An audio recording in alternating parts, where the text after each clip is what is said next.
How's it going? Oh, all right. We'll try to stumble through tonight's session. That'll work. It's always a good thing. So how did the stream go today? Well, Seraph is the one streaming. Okay, I didn't know if you were participating like you were last night.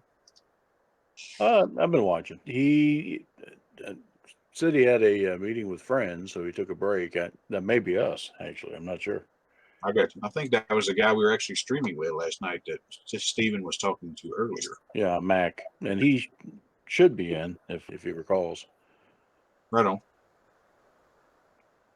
Oh, Chris, Mm-hmm.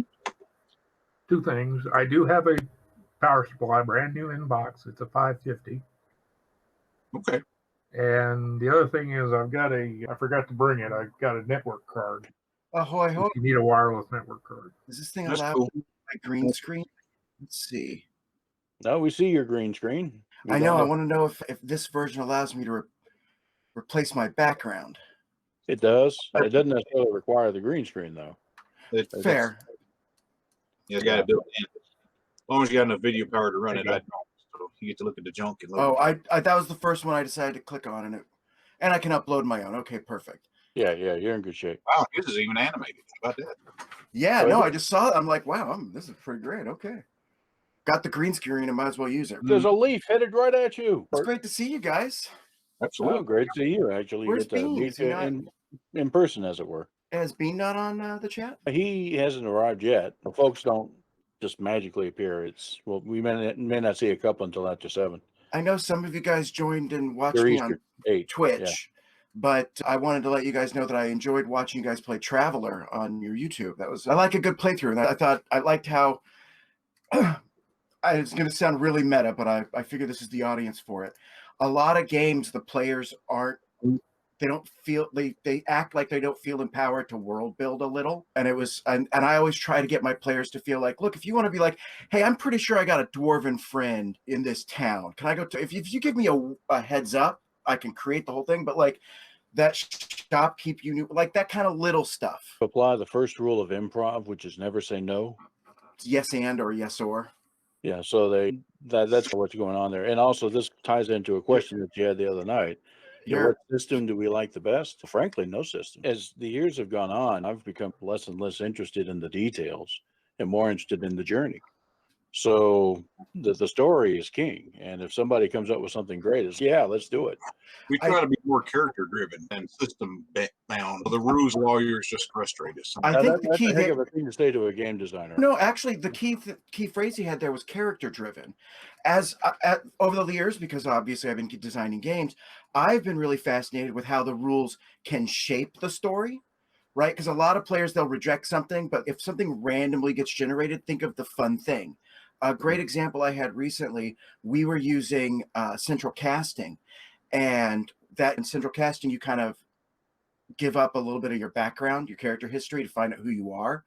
And one of the guys hit up against a fact that his character made a new friend from a race that wasn't his, and it was a dwarf. And he had already established that he wanted to play a dwarf hater. And so, hey guys. Hey, how's it going, Bean? So he immediately wanted to reject the idea, but really the question isn't, no, you would never do this. It's, what does this dwarf guy have to be like for you to be friends with him? Exactly. Who's the one good dwarf in your racist's mind? So that does encourage some creativity there. Absolutely. It's the Ludo narrative is what the term is called. Mm-hmm. All right, let me introduce some folks here, because you probably don't know any of these faces. Hey, Stephen, how's it going? Stephen is very stoic and silent tonight. And frozen. Yeah. Well, the great thing is you're frozen like this on our screen with the beard, and so it just looks like Gandalf staring down. I don't know what I did, but I'm sorry. You folks, this is Mac. I don't believe I caught your last name. Martin. Okay, so Mac is a game designer up around Boston. Worked on the Stargate game that came out recently. Which I wrote extensively about the yes and yes or gameplay style. Check out the Game Master chapter. Yeah, I think you're going to like it. I haven't read through it yet. I did Kickstarter it, and I have a copy of it, but I haven't read through it yet. So, the PDFs are out. We're working on the prints now. So, yeah. All right, yeah. So what you got here, who you're facing, I'm Matt Kemp. I was the guy that DM'd last week, the Traveler game. one thing that we're doing here is we don't have just one game, so we don't have one DM burning out. So we just rotate around different DMs. We have 4 games going currently, and I do one, and 2 of the other DMs with you here this evening. Now, you see their names there. So Chris Meeks over there is the DM of the game that we're going to do tonight, which is Weird War II. It's a supernatural World War II, actually using the GURP system. Well, my favorite. Yes. Sometimes the games are a little perverse. Works in fire prevention, installs and works on fire suppression systems, extinguishers, emergency lighting, that sort of thing. Eric Esslinger there is another one of our DMs. He does our 5th edition game. He's actually running us through the 5th edition incarnation of the old Tomb of Annihilation, which is great. I love Tomb of Annihilation. Yeah, Tomb of Annihilation is fantastic. I just ran Raven. That was a fun one too. We don't talk about Ravenloft. I had the Ninja Turtles go through it. Oh God. Okay, maybe that's interesting. They were all playing Tortolan turtle people classes that fit their character. It was great. Cowabunga, a vampire. That's a quote. Yeah. So Eric here, he works in IT, infrastructure, that sort of thing, which is actually the same thing I do. I'm a network engineer too. And then you have Stephen there. Stephen is retired. That's why he's got the Gandalf. Stephen also used to work in IT, pretty much the same thing that we did. Yeah. Stephen, probably of all of us, is the most interested in game design. You know, he back in college days, I remember worked extensively on this little project that he never quite got off the ground, but he never could stop talking about it. That's how I am with mine. So I understand, sir. I understand. 2nd edition sucked. And I started off by house ruling, extensive house ruling. In fact, you recognize a lot of 5th edition in the stuff that I did. No, I feel you. I think the house ruling is where, for instance, I love Pathfinder, but I've house ruled some stuff. And of course, you being over here. We met back in my weird days. So we're going to have a couple more wander in later on. That'll be Peg and who we call Neff. Now, Christopher Peg works with Mr. Meeks up there. Does, actually same job, same place. Mr. Peg is also is a member of the Tennessee National Guard, which is one reason why he's not been around recently. Got that weekend war commitment. He is DMing also in the GURP system, God help us. A game similar in line with World War II. It's a kind of a Vampire the Masquerade thing based in GURPS in San Francisco. And then it's being interesting. And then we have Neff, followed by the name of Homer Luder, who is a computer programmer who works for an undisclosed company in an undisclosed location in Virginia. Ooh. It's not Langley. No. I'm going to assume it's something lame. He's just in a warehouse doing Marvel's lens flare special effects. Ask him. If you're still around when he shows up, just ask him and he'll say, yeah, that's right. Mm-hmm. That's what I did. The answer. That's how you approach it. You guessed it. Yeah. I've worked on enough IPs to learn how to keep my mouth shut. Took me some time though. Let me tell you. All righty. So you had some games that you wanted to plug into this group? Yeah, I've been looking for something extra to stream on my channel, and it put me back in touch with Bean. And I thought I've had it in my head for a while to try running a game where we stream from 2 angles on 2 different streams, 1 player, 1 GM. Right? Because I think you got to find out a way for us not to. We have multiple monitors here, so I can just say, what's going on? If you see me, I think the key thing is if I thought you were guys who were gonna feel the need to do that, no, we wouldn't want to. I really wouldn't want to play. But no, honestly, I can understand the occasional peak. That's hilarious if you use it right. But no, the idea wasn't really to conceal information. It was more for the audience. That's not the player. Yeah. It's a game show effect because the game show audience gets to see the answers and the people trying to figure it out. It's a camera over the host's shoulder. It's not really a different show. Yeah. And so that actually sounds pretty cool. That's what I don't know. I had it in my head and I thought it'd be fun to try at least. Maybe it'll go great or maybe it'll be like, this didn't work. You don't learn until you do. That's right. Agreed. Okay. I think I'm cool with that. How about you guys? Sounds good. We make a fool of ourselves every night. Why not just do it in public, just for everyone's entertainment? So let's do it. I don't even know if they do get automatically recorded, but I never save any of mine. So one of my viewers will have to do that. We're starting to record our games, so we have some content. So that means that our foibles will be permanently embedded in YouTube's memory. So there you go. So then at that one, I guess there's a couple of different games I could run, a couple of different systems, or I had a few ideas. One of the things my fiance has been dying to play more of, and I've been wanting to run more of it, is a game focused on the nobles. For you second edition heads, I'm a big fan of a system called Birthright.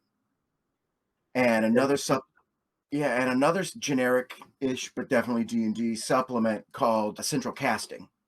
And I've been using Central Casting with Pathfinder's Kingmaker system. They had their Kingmaker adventure path, and in it was a system that they then copied into Ultimate Campaign for running a kingdom. And one of the things I've had great success with is a campaign where the players don't adventure there, but adventurers don't really exist. So what does a nobleman do when he can't hire an adventurer? Sometimes the prince has to go slay the dragon, right? So it very rapidly creates this kind of Game of Thrones feel. And to hark back to that Ludo narrative, the system is really complex. So complex that Chrissy and I, who are rules heavy players, we love them. We even had to build a spreadsheet to be like, okay, now this is a manageable amount of time for how, because the players make these decisions. They talk for 15 minutes to make the decision, and then it shouldn't take them 20 minutes to input it onto the character. One of my favorite doctors that I see, I go to talk to this guy's an ophthalmologist, and he says he does his exam, and then he sits down there and he's typing at the keyboard, and he says, "Excuse me, I have to do my day job, data entry technician." Yeah, that is very much the insurance. Yeah, the insurance system, and I don't want to scare anyone away from it because it's actually not that crazy, but it allows players to make decisions like, what's our tax rate going to be? How many festivals do we hold a year? Who are they named for? We want to add a festival for this guy. Okay, what's going to cost that many build points? But that gives us this benefit and this negative. Like, it actually makes a system where player choices in running a kingdom become front and center because it uses kingdom phases to go through a month-by-month storyline, and then sometimes we stop that story to go slay the dragon, that sort of thing. It builds this really interesting Ludo narrative that I really like. Who's going to be handling all of this back-end rule processing? The rules themselves are available free online, published by the company, so everyone will have access to the full rules. And so you'll know what the sheet's doing and be able to double-check my math, but I just use a publicly accessible Excel sheet. So you can say, we have 3 cities. What's in this city? Oh, there's a blacksmith, there's a this, there's a this. The whole system even makes a map for you, and I've got all the tools to put that into Roll20. So it's fun to watch your city grow when you put in a tavern. Now there's a tavern. Cool. Okay, yeah. That sounds a lot better than doing the pen and paper route. And I know that we're pen and paper gamers. This is what we call this evening. But in practical terms, I love Roll20 because I don't have to worry about a lot of stuff. And the functionality of an Excel spreadsheet for this very complicated, okay, I have a carpenter here that gives a +1 to my economy each round. It's nice to have that all. And I've got auto hotkeys, and I put a little shield on the map that looks like your guys' crest. And whenever you click on it, it brings up a bunch of options for, okay, we're going to do this phase. We're going to do this phase. Okay, so you guys can. We're never going to hear Steven again. You're going to hand him the spreadsheet and the rules, and it's like, where'd Steven go? I don't know. He never answers his phone. Oh, we had one of those players in a previous game, and Chrissy will tell you the story. I guarantee it. But she and him argued for nearly an hour one game session over, I want to build a mint, says Chrissy. We need to be making our own money. You're a king in exile. I'm your baron. We need a coin with our face on him so people take us seriously. And he goes, but parks give us more stability. I'm like, your character needs to come up with a more in-character reason to care about parks. Now, don't get me wrong. Run off the stability. Look, we've had a lot of muggings on these streets. I want to mow the whole thing down. Put in parks. Now the people are safe there. Let's patrol these parks and make parks. Like, there's an in-character reason he could come up with, but no, it gives more stability points. Ever since we made the leaf legal currency, we've had so many people burn down deciduous forests. Contain the money. No, that's just a line from Douglas Adams, man. I mean, yeah. Yeah. Oh, that's right. That's right. But the point is valid. Yeah. It's the same thing. The other two options are I've got a Western setting where it's all a bunch of animal people in a small town called Central Perdition, because it lies in the middle of this area in this, it's called an Iron Valley, but there's these two giant walls of fire that are locking them in. Oh, hell. And we learn all about that as we go. I don't want to get too deep into it, but that's the elevator pitch. And then the third option is I love running Mage, the Ascension.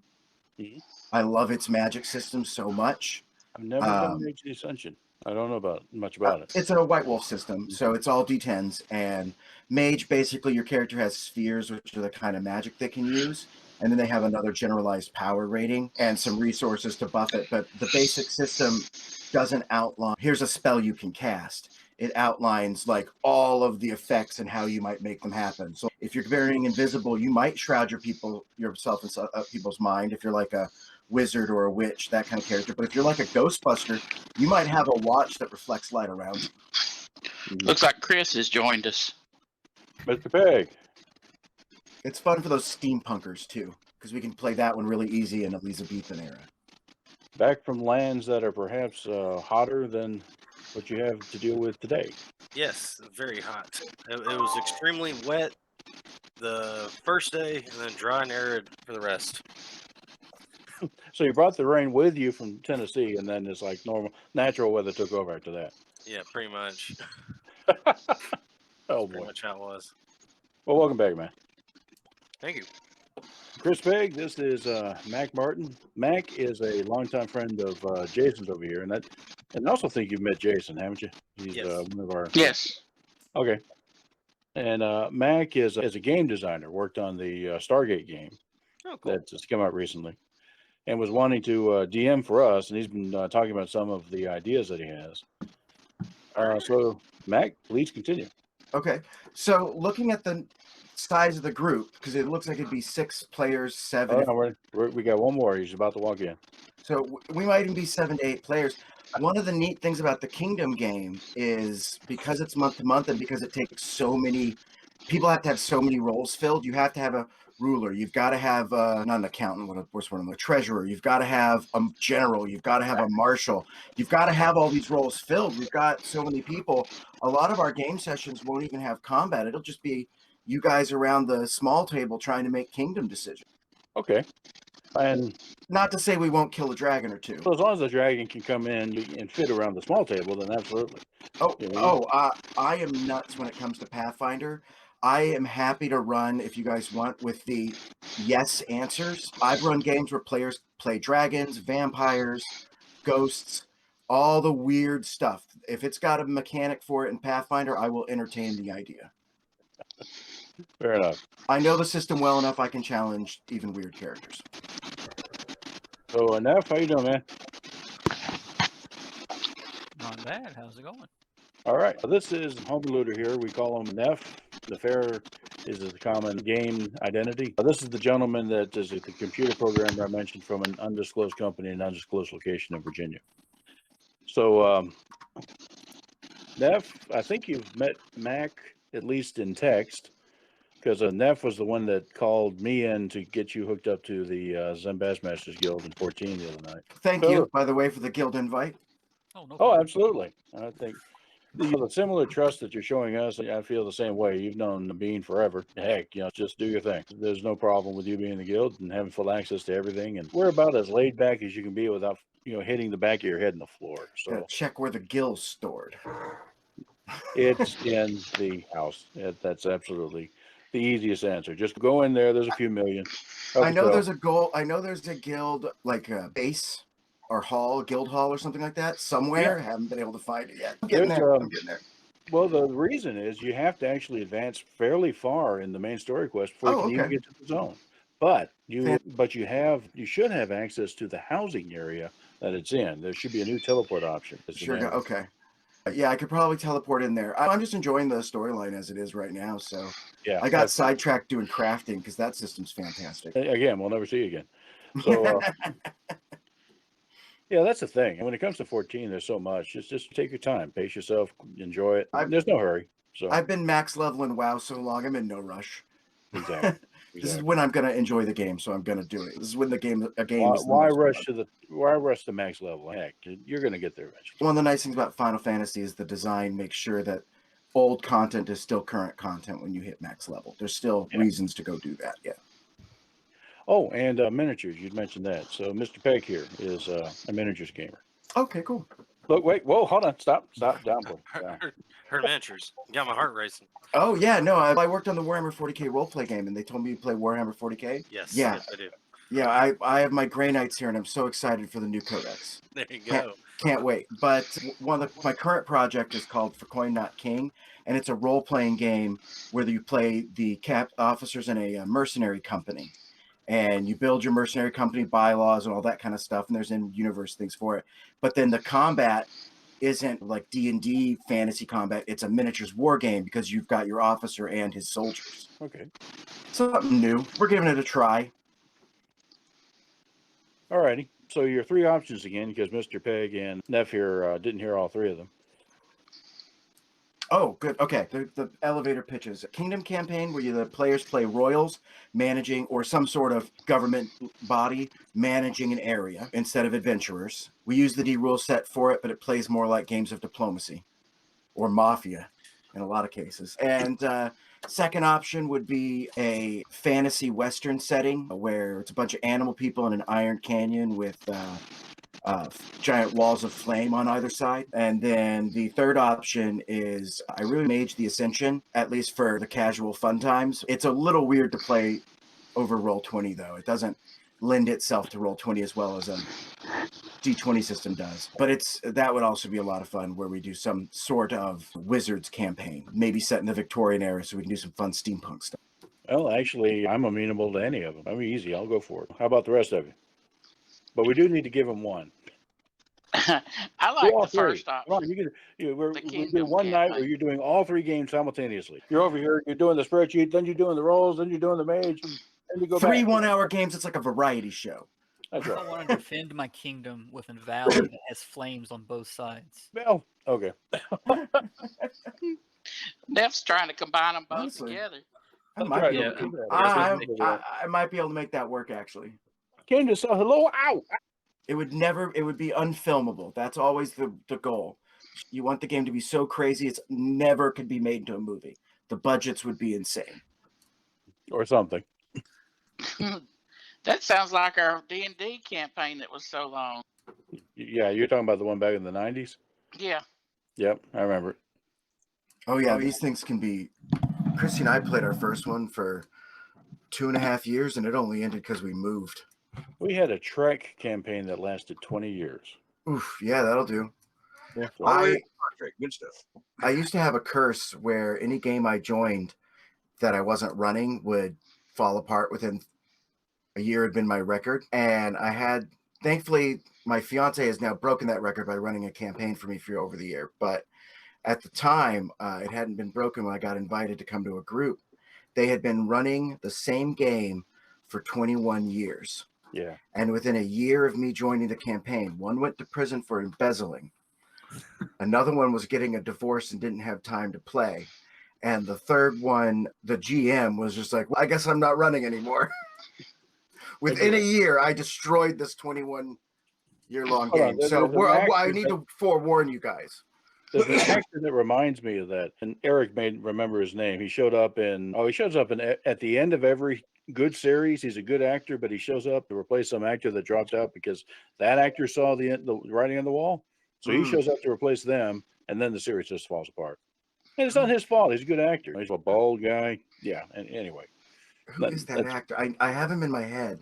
It's gonna kill me. Yeah. Thanks for putting that in my head. I'm trying to think of who he is forever. The guy that did the sheriff in Jaws did a subsea adventure type series for a few seasons, and then it got all crazy and supernatural, and he dropped out. And this guy came in to take over as the captain. Lasted one more season to gone. God. Yeah. He was on the Love Boat reboot. I don't know. Yeah. But I'm sure he was. He shows up as, oh boy, this is going to hell. All right. Well, I haven't heard much. What'd you say, C? Kind of Gary Busey and any other movie. Yeah. Well, I think Kingdom sounds like right up Matt's alley. Yeah, I'd enjoy that one. And I'm down for whatever, so you're not going to get any arguments from me. All right, Both of then. them sound good. Max sounds more enthused about Kingdom, so It just takes the most explaining because it is a game defined by its mechanics, whereas the other ones aren't necessarily mechanically defined. Western sounds interesting, but either one's fine. Yeah, Steven just saw Beastars on Netflix, so he's got that in his mind. what the heck is Beastars? It's an anime on Netflix that involves a wolf and a rabbit and some, forbidden love thing. Oh, the anime version of Zootopia. Gotcha. There you go. That's pretty much it. It's a tale as old as time. hmm When one people living next to another people had slightly different skin, tale as old as time. Now, where would he lost Matt? It looks like. Where would he fit in the rotation? Slot him in somewhere. Slot him in.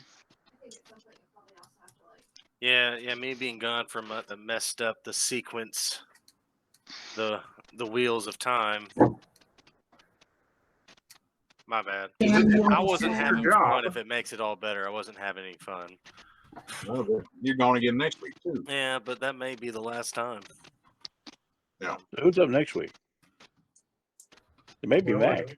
Who's on first? That's right. Yeah.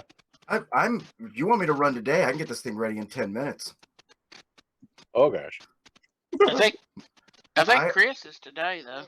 I always start with session 0 anyway. So the first session is going to be character creation, world building. Like, we'll generate the world. I've got a whole system for generating the world. With this many players, I'll have to get crazy with my questions, or maybe I'll pair you off or something. But I have a system for creating a world for a homebrew that you kind of just do on the fly with the players.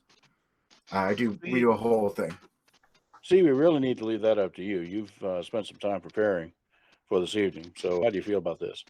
I'm easy if everybody wants to progress with something new. Like I said, I feel like I'm a whole lot shakier than this guy. I'm not trying to usurp your game. That's No. crazy Transylvanian vampire DM stuff. We've been having. We talked about Ravenloft, man. You've been there. I said Transylvania. I take it you guys had a bad experience there.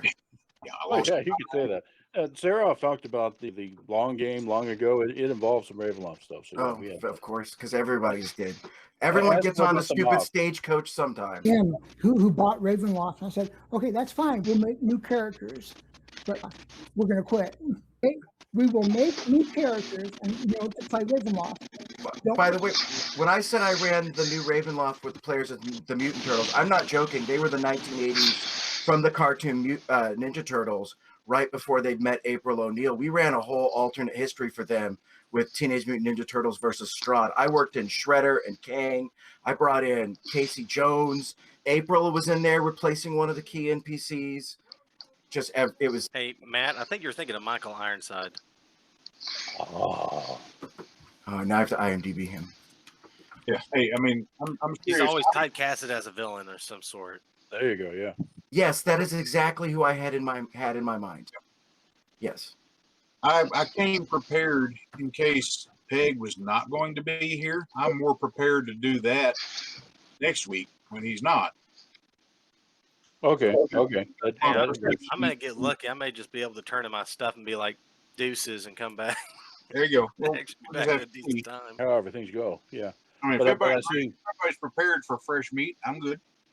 All right. C says go, so let's go. All right. I will close out now. Roll Joe's haunting my library. That's my son haunting the library. I don't know about you guys, but I think it's the secret desire of every GM to at least once in a while have someone be like, I'm GMing tonight. And I don't have to? Okay. I've been that way. All right. I need to probably also change my GM picture away You're from awake? Strahd. Yeah, then that is a problem. Chris, if you haven't closed Roll20 yet, I was gonna show you a couple of tricks I picked up over the last 2 weeks watching somebody else. No, I just closed out, but maybe we'll look at it next Friday. Hold Shift and double click on an icon, Mm-hmm. and it opens up the character sheet for them. That's cool. Oh, man, guys, I've got so many little tips like that for you. I've been using Roll20 for so long. I can tell you how to show where your character moves square by square. All kinds of stuff. No. There's all kinds of weird tricks you don't even know exist in Roll20 that are very cool. I'm pretty good on paper, but I'm still pretty green when it comes to presenting on Roll20. All Yeah, right, so the first I'm game just I gonna- DM, Neff had to actually do all the map building and character moving for me. But it was actually pretty great because everything had a name. That's where a lot of the characters came from. Yeah. Wise William, remember?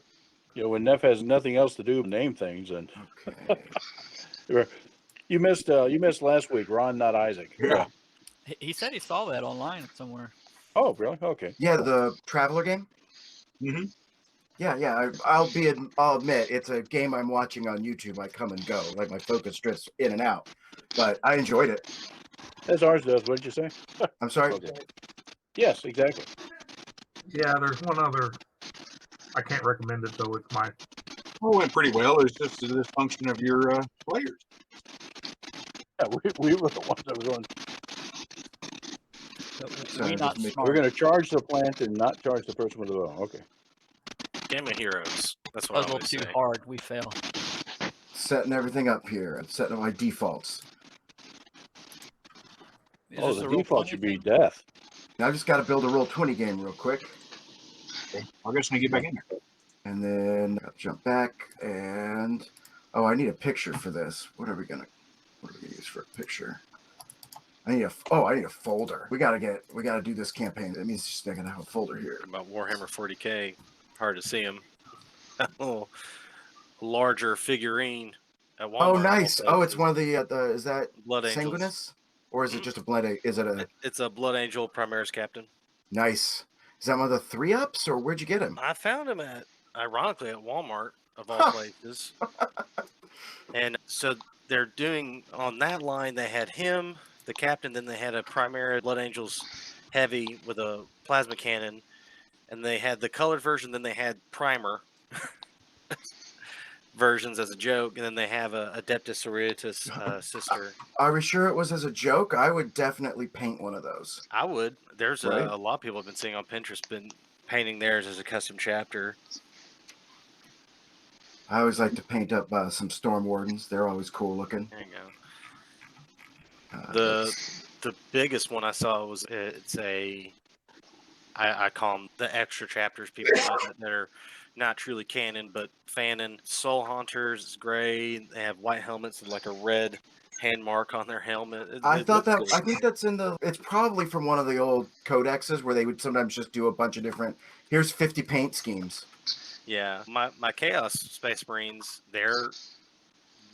what I paint them is canon, then not, then back, then forth, and back. They're Sons of Malice, which is like the 5th Chaos God, but there's never been officially like any lore on him. It's Yeah, he's all- very wink, wink, nod. He doesn't exist. I think Yeah. his whole deal is that he's secretly I'm looking for a god of the unknowable. So of Yeah. course you can't actually know him. Let's get a. There we go. There's a picture. Is that's a football helmet? No, it's not. Okay, good. That harkens back to another Douglas Adams quote: "The SCP, the somebody else's problem field." I love SCP stuff. I think there's a Kickstarter. Someone was trying to make a tabletop. I was like, oh gosh, everyone just dies. It's gonna be TV Teleparty wipe every time. I think And that's you've got us. 2 different acronyms going on. Yeah. We do, but that it's still funny. Okay, now I should just be able to link you guys to this game, and I'll keep getting things set up. If am I wrong? Am I running tonight? Yeah, Did yeah, I yeah. miss? Okay. Yeah. I yeah. had a little bit of an adult beverage earlier, so I want to make sure I was not mishearing. So here's a link in Roll20. Or sorry, Roll20 in Google Hangouts. It's looking like we're working. Oh, well, let me turn off the in-game audio because that'll just mess with us. It's going to force you all to reconnect. Sorry. Echo. Can we Okay. make it like? No, we can't because I don't have the stuff in there. Duh. I was like, can we make your token light up when you're talking? And of course I can't. We're not using the in-game stuff. We're not using the in-game audio. So of course I can't do that. All right. I don't know what time you guys normally start. I'm just going to get stuff set up here real quick. It's as you saw. We fire up the hangouts at 6:30. Folks start to trickle in. We start usually around 7:30 thereabouts. Okay. If we're going to do this, couple of options for game worlds, for settings. We can create our own, like a complete fresh new one. That's always a little fun. But if you want to use something testy or current, I've got my For Coin Not King setting, and we can set ourselves up in the freeholds. That's an area in the center of the continent where the law is that a king can rule all the lands that he can see from his highest tower. Obviously, that causes a lot of problems if you start, blind kings and as such. And that one works because that's the game I'm writing is about the mercenary companies down in the dirt. We just have to lift ourselves up one step, right? Hiring mercenary armies becomes a thing. That's all kinds we can do there. And that's a pretty fleshed out world that's got some fun prophecy stuff where there's odes and prophecy. I will just say I don't know anything about this game setting, so this was all new material. Nobody does. I just literally wrote 80,000 words of it in the last 4 or 5 days. Well, so we're beta testing his setting is what that would be it's a setting base what that would be. Or we can create a new one. I always like creating new ones. Those are a ton of fun. All I'm going to say is years of playing Minecraft are about to pay off. SimCity is what you want to play for trading. Well, that would give some utility to you as beta testers for your setting, but you may already have something lined up for that. I play a lot of games, and I'm going to be running a For Coin Not King beta test completely separate. So I don't. It's just something that's in my head right now. I was able to throw it out there. Okay. So what else you got in mind? The other easy one is we craft. We could craft our own. All right, let's do that. Let's see here. Pirates, fleets. That's the kingdom for me. I had to make this background. We're not worthy if you can generate a world right here in front of us. Yeah. Oh, watch. Don't believe me, just watch. You dare question the master? I've been trying to turn this into a system for years, and I just can't make it happen. It's going to end up being some weird indie project. It's the only way this would work as a system. Let's see. Do I have my physical copy of... No. Dang it. We never found my physical copy of Central Casting, did we? Oh, she can't hear me. She's got her headphones on. Central Casting. And as soon as Mac, his eardrums recover, he'll probably be calling 911 soon because of the blood coming out of his ears. All right, so let's throw a folder down for players. So I'm give you all character sheets and make a bunch of character sheets. 2, 3, 4, 5, 6. Okay, that one goes to Aslan. So many of these. Give me a second. These are the parts that take a second. This one goes to Christopher. Eric, your first roll was a 1.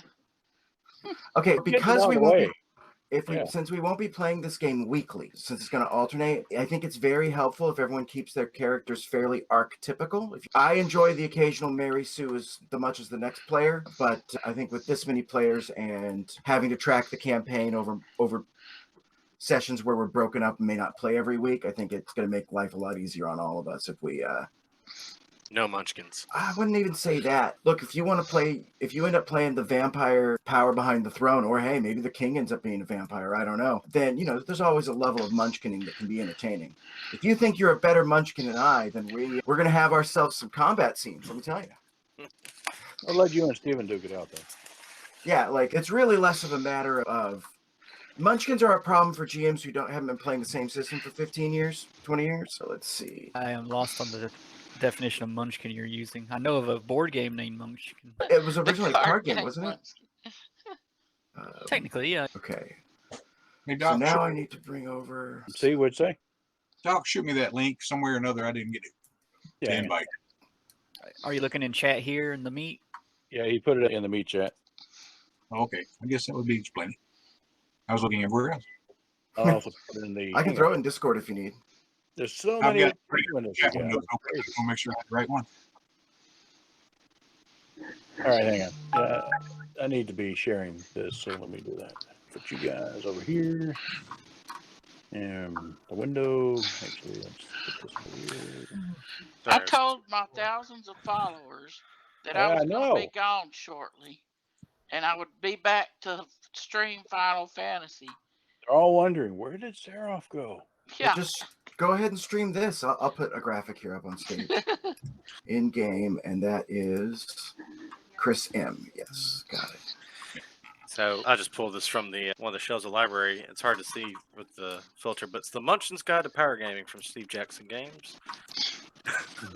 Fantastic. Okay, I'm going to cheat and just reuse the map I just made for Ardawan. I'll just flip it upside down and no one will ever know.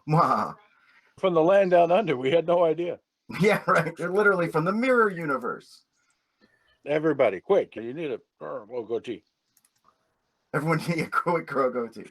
No, I can't do it.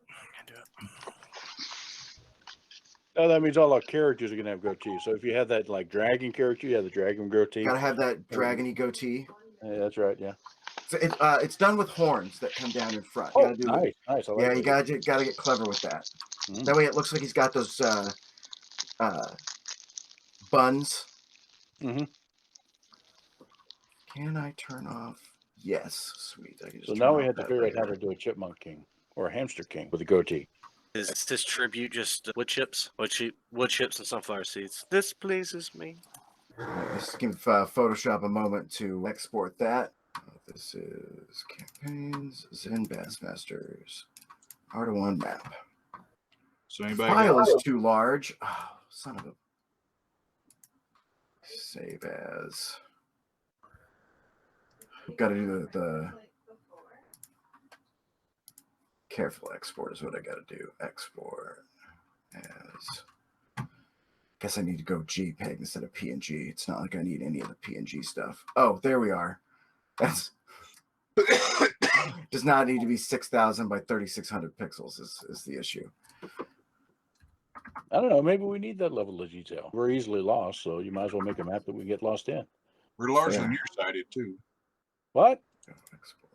Does that make any sense? You know, you say we're largely nearsighted. Never mind. I do not need to be the leader. Have you seen me get lost in Final Fantasy 14? Well, but see, that's the fun part. Is the person who gets easily confused should definitely be the leader.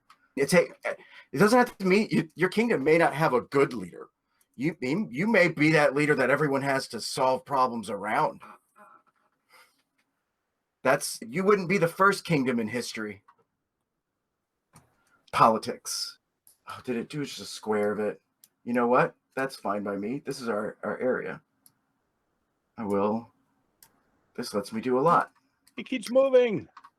Earthquake. Oh, now I'm switching to hexes on you too. I'm just a monster. He just hexed us. Oh my gosh. Save. Layer. Is this right? Is this going to be enough hexes? Plenty of hexes. Yeah, this is plenty of hexes. I'll stretch it out just a little. Hexagons are bestigons. Oh, the trick is I just have to make sure I don't place you over on the right side or something stupid. I've done that in enough games. It's like, why did I do that? Why did I move them to the right side of the map? Just gonna, there we go. Bring that up even. All right, I'll be putting tokens and stuff that we need here on the left, on this white token here. Let me give you guys all, let me get you access to it. So we have Tall Lake and Wide Lake and Sneaky Lake. Oh, we'll name them all if we need to. Yeah. But Brown Lake, Hawaii Lake, Puerto Rico Lake. Let's world build. You guys ready? Ricky. I feel like I should start my stream up, but I won't. You see, It's too much work for right now. Huh? What's that? All right. Yeah. Perfect. You guys can see all that. All right. So a couple of things.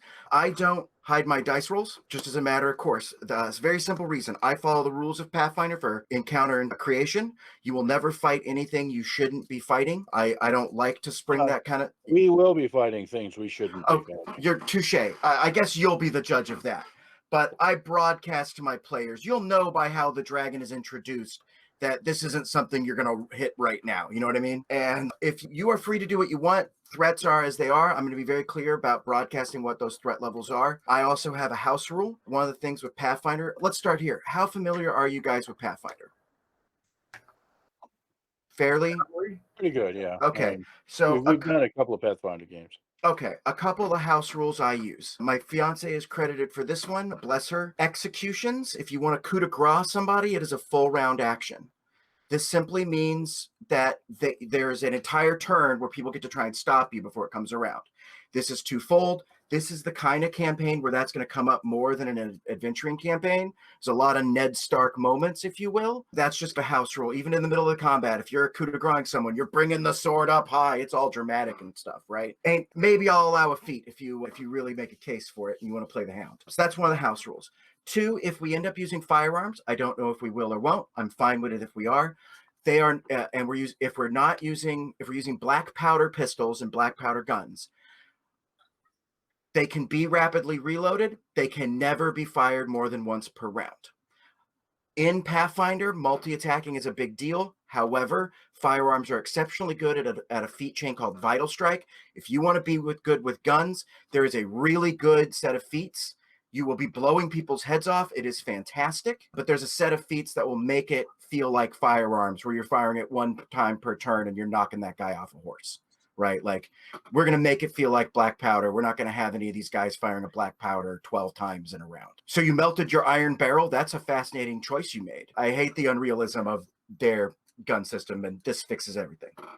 That we might not even use guns. And lastly, but not least, I'm always here to help if something that's happening doesn't quite fit what you had in the vision for your character. Sometimes people play games for different reasons. So if something is feeling weird, oh, my character just wouldn't do that, we can work around it. I don't like to say that it's not happening, but the example I had earlier with the dwarf, that's how we roll, is at least for my style. Let's see. So what I mean to say is feel free to world build with me.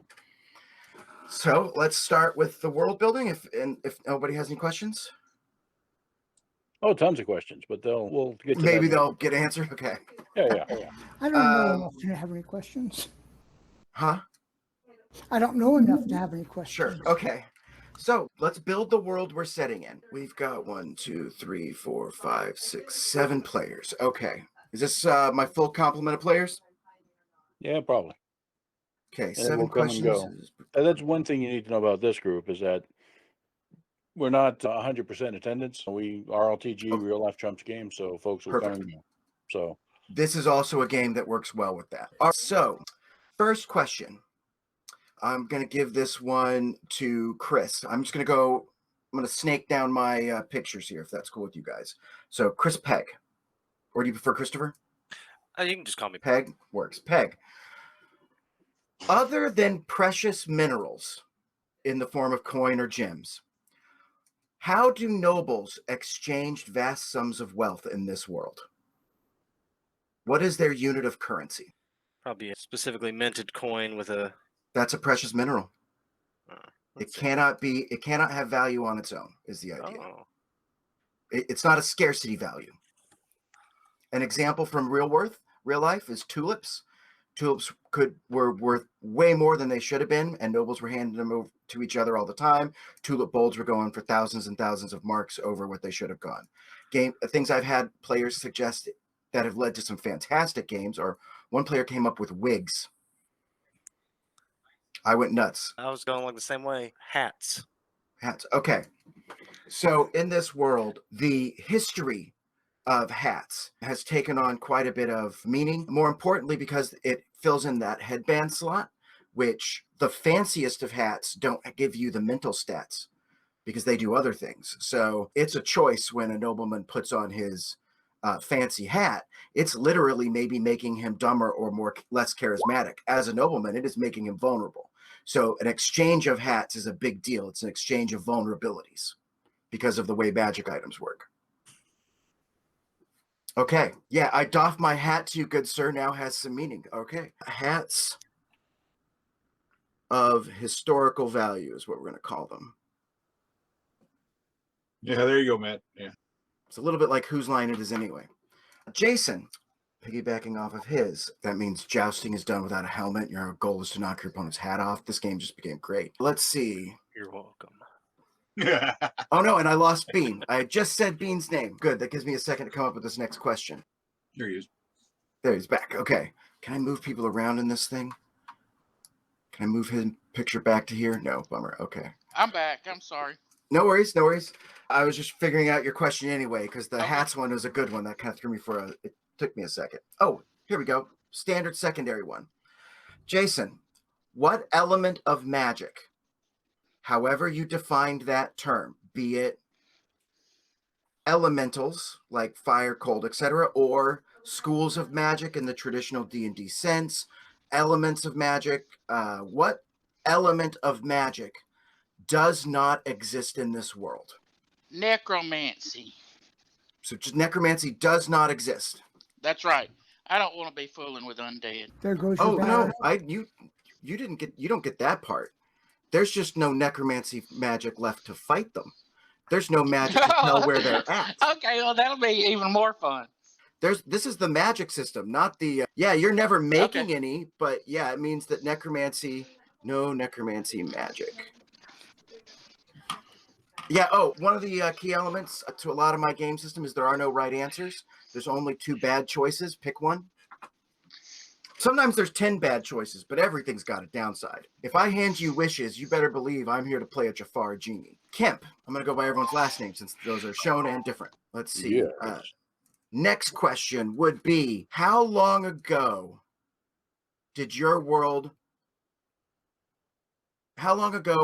has it been since your world was first that the public first knows, I'm writing an essay question. Let me make this simple. How long has it been, any amount of time, since another dimension has invaded yours, to the best of most people's knowledge? 10,000 years. Or last Wednesday. It depends on which barkeep you ask. That's where Meeks gets the second question. Meeks, when was the last incursion? Dimensionally or just in general? When was the last dimensional attack? Pan-dimensional attack. So it's been 10,000 years since they started. How long since it last happened?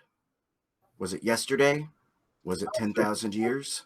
I would say 6 months. Give it time 6 for months. news to get around and everybody's starting to prepare. Okay. That's Pacific Rim, but fantasy. Yep, bring me a Jaeger. Heck yeah. Oh, Just made of wood. I actually ran that campaign. A giant rabbit. They used elementals. There were 4 players, each one with a colossal elemental that they piloted into battle. And then, of course, they could combine to form a more powerful. So Power Rangers is in here too. Awesome. Megazord power activate. Okay, so it's been 6 months since the last dimensional incursion. So that's Esslinger. Yes. What were they? Angels, demons, elementals, aliens, bugs? What were they? Flying vampire hamsters. Slimes, spider. Anything. It could be anything. It's from another dimension. Stay Puft Marshmallow Man. Karens. Actually, you know what? If I may, I'm going to change your question. Looter, you're going to get that question because Esslinger, you're going to get the harder question. I know I'm a jerk, but I need your answer to inform his answer. What other genre besides noble fantasy, your Game of Thronesy genre, not even that, any noble fantasy, Game of Thrones is a blended, but other than fantasy, what genre of media, whatever kind of media that superheroes, westerns, chick flicks, whatever it may be, movies, books, what genre are we blending with this?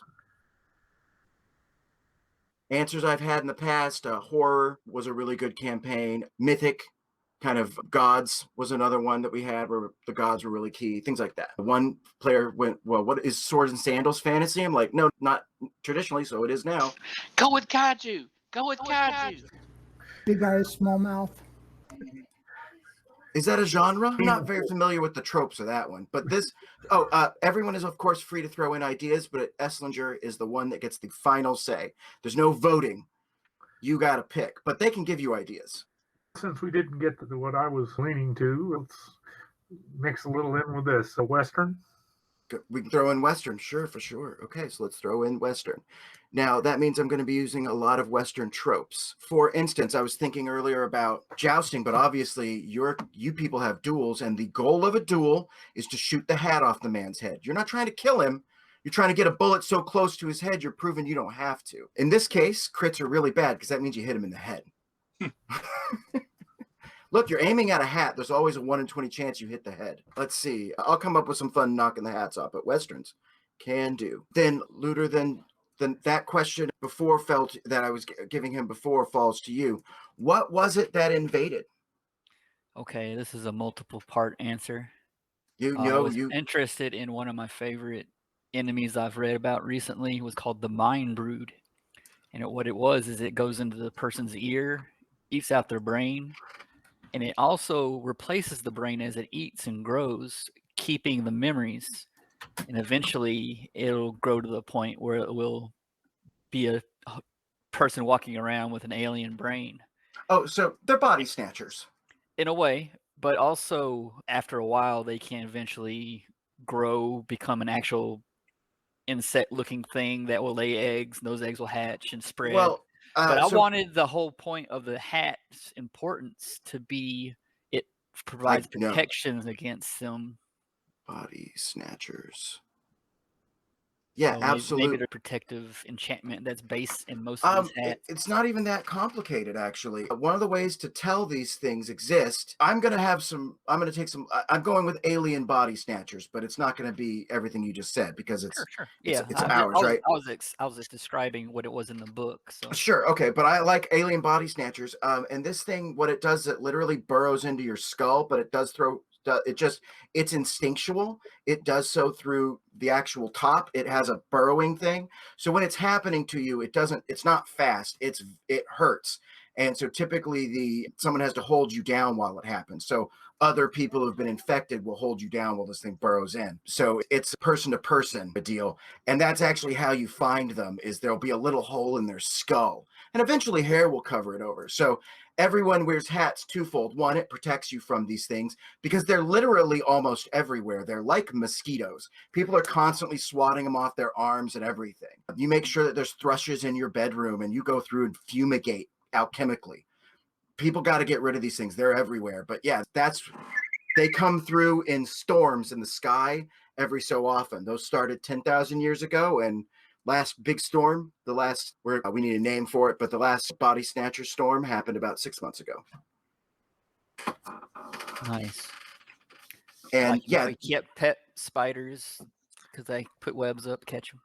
Yeah, well, yeah, people may keep. Yeah, there's a lot of things that we'll get into there. But the reason these are important, one, hats do protect from them even during the storms. You just put your strap down, make sure it doesn't come off your head, and they definitely turn you evil. And they're definitely a form of undeath. But you guys simply do not have a word for that. So they turn you into a zombie and start to kill you before they've taken over enough of your body to give that corpse they're inhabiting the semblance of life. So only the really old and successful ones, the ones that know how to hide themselves in your society, are out there. And it will take a heal check to be able to find them using healing to examine a body to see if they had one of these. I like that interpretation. It reminds me a lot of Parasite too. Yeah, it's very parasitic. You don't have undeath. You can't just death to life or undeath to deathlum because you don't know that stuff exists and those spells don't exist. Just as a note, some of you may think necromancy is also healing magic. That is definitely how it is in 2nd and 3rd edition, but in Pathfinder, it's conjuration magic. So healing is still around. Damn, what's that? Let's see. So next is Fisher's question. Fisher, here's a nice and simple one. How advanced are the firearms and the weapons of war in this setting? Using keep it general so we can have some riff room, but using our general Bronze Age, so firearms are one use, all the way up through, I would say steampunk would be about as high up as we want to go. I could maybe make World War II Derringers work, or World War II guns work too. But maybe World War I would be the highest we'd want to go. What was Jules Verne? I would call that steampunk. He's considered the fall. He had a different take on what we would consider steampunk these days, but I think most people would consider him Elizabethan era steampunk as a genre, as this pertains. Yeah, steampunk. Call it steampunk. Goes with the hats. Goes with the hats, and it allows us to have some fun alchemy for dealing with the bug monsters. And sayings for the westerns. Oh, this makes me want to. Okay, so that's everyone's questions. All right, so Do I need anything more for my thing? No, we've got a steampunk world. So we have a steampunk world where hats are critical because interdimensional body snatchers have come through in the high class. Now, this means that your world has storms that are from the planes and always have. It's probably how they power a lot of their steampunk tech. They basically charge them during different storms from different planes. The body snatchers aren't the only ones, but body snatchers are the most dangerous thing that's been coming through to your world. Sometimes you have ones where the sky catches fire because you've connected to the plane of fire, and you'll be able to charge certain things with that. What I'm going to be doing at some point is I'll make a table here for the different planes and how frequently high storms happen. When a high storm is happening, magic that happens during that time period, we're going to double the caster level.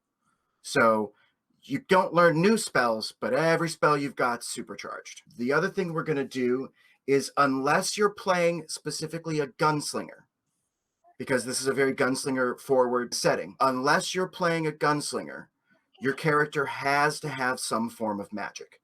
It is ubiquitous in this world. There's too much planar connection. Even the most common man has it. So if you're one of the few people who have been cut off from it and have turned to the gun instead, then you can do that. But if you play a gunslinger at level 1, your character is going to be from a type of people that cannot use magic ever. You won't be able to multi-class into that. You're cut off from the planar magics. But if you want to become a gunslinger later, that's fine. But that means you have to start at level 1 with some sort of half magic in your system. Now, Pathfinder has a lot of classes that you wanted to play a barbarian, that's fine. You got 3 barbarian options that still have magic. So there's a lot we can do with that. Let me grab a capital picture, like a little star symbol here, so we can put your kingdom down. I put it in the right folder is all. You guys were all selected by the Count, and we're going to find out why. But you're all noblemen in some way or shape or form who were selected as what's it called as designated survivors. So you were all in the designated survivor place during your Steam Count's last big hurrah, right? Everyone was at a ball. Now, some of you may have been spurned. Some of you may be in the bloodline. There's a lot of reasons that this could happen, but all of you are, for some reason, in the oh crap bunker. This bunker has maybe 500 people in it. Obviously, there's a steampunk world. Everyone's got a patents of nobility. You're all sitting in this bunker area with your patents of nobility and the equipment for an emergency. The reason being, the designated survivor system uses a massive teleportation chamber. And if anything happens, you guys are getting teleported to a predefined location that is closely guarded secret. So that's where we're going to meet all of our characters. You're in this, you are ready to, in case something happens, and you're the survivors. You're what keep the nobility of this city alive. What is the name of the city? It may not use the word new. Do you want me to come up with it? No, I had several jokes went through my head as you were going through that thing. Okay. So we were spurned nobles and were put in the survivors.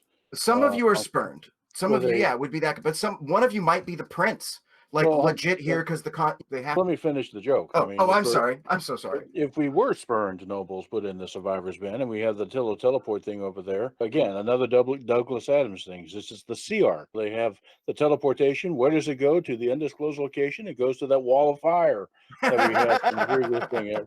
There you go. You're safe now. This is how we get rid of the troublemakers. And saying that we can't have the word new in the city means that the city that we end up in will have the word new in it. So you've caught on to my plan, yes. Yeah. And I don't want to do new. In one of my other campaigns, I named the halfling town, and my players didn't realize that it was the Valley until they met the Thevely Valley Rebellion. Yeah. Okay, let's see here. Anybody have any ideas? Here's just 3. Here's 3 random ones that if you want to jump an off spot. They have a name generator over here. That's what I found one. So I grabbed 3 just to get the brain juices flowing. And while you do that, let me grab my noble generator. Here we go. This is the one. Could always name all our cities after types of hats. You could have Fez and Bolero. If you're going to have a hat in it, it definitely has to have some sort of demoniker. There just aren't enough hats for as many towns and cities as there are. So if you're going to name Fez as an example, your town might be Iron Fez, Leyden, Fez Black. Gotcha. We would, but yeah, I like the idea of sticking a hat in there. I thought of that because of your Icar helm option. So that's a pretty good one. Yeah, it gets Well, juices flowing. To go with what you were talking about, your original idea of the aliens, the Cossack hat is what you need for that. So a Cossack. Kazakhstan. Move my central casting to there. Kazakhstan, yeah, it's a historical. That's right. The great city of Kazakhstan. I ain't no stand. There's about to be a new one here in a little bit. Dude. We ran out of stands.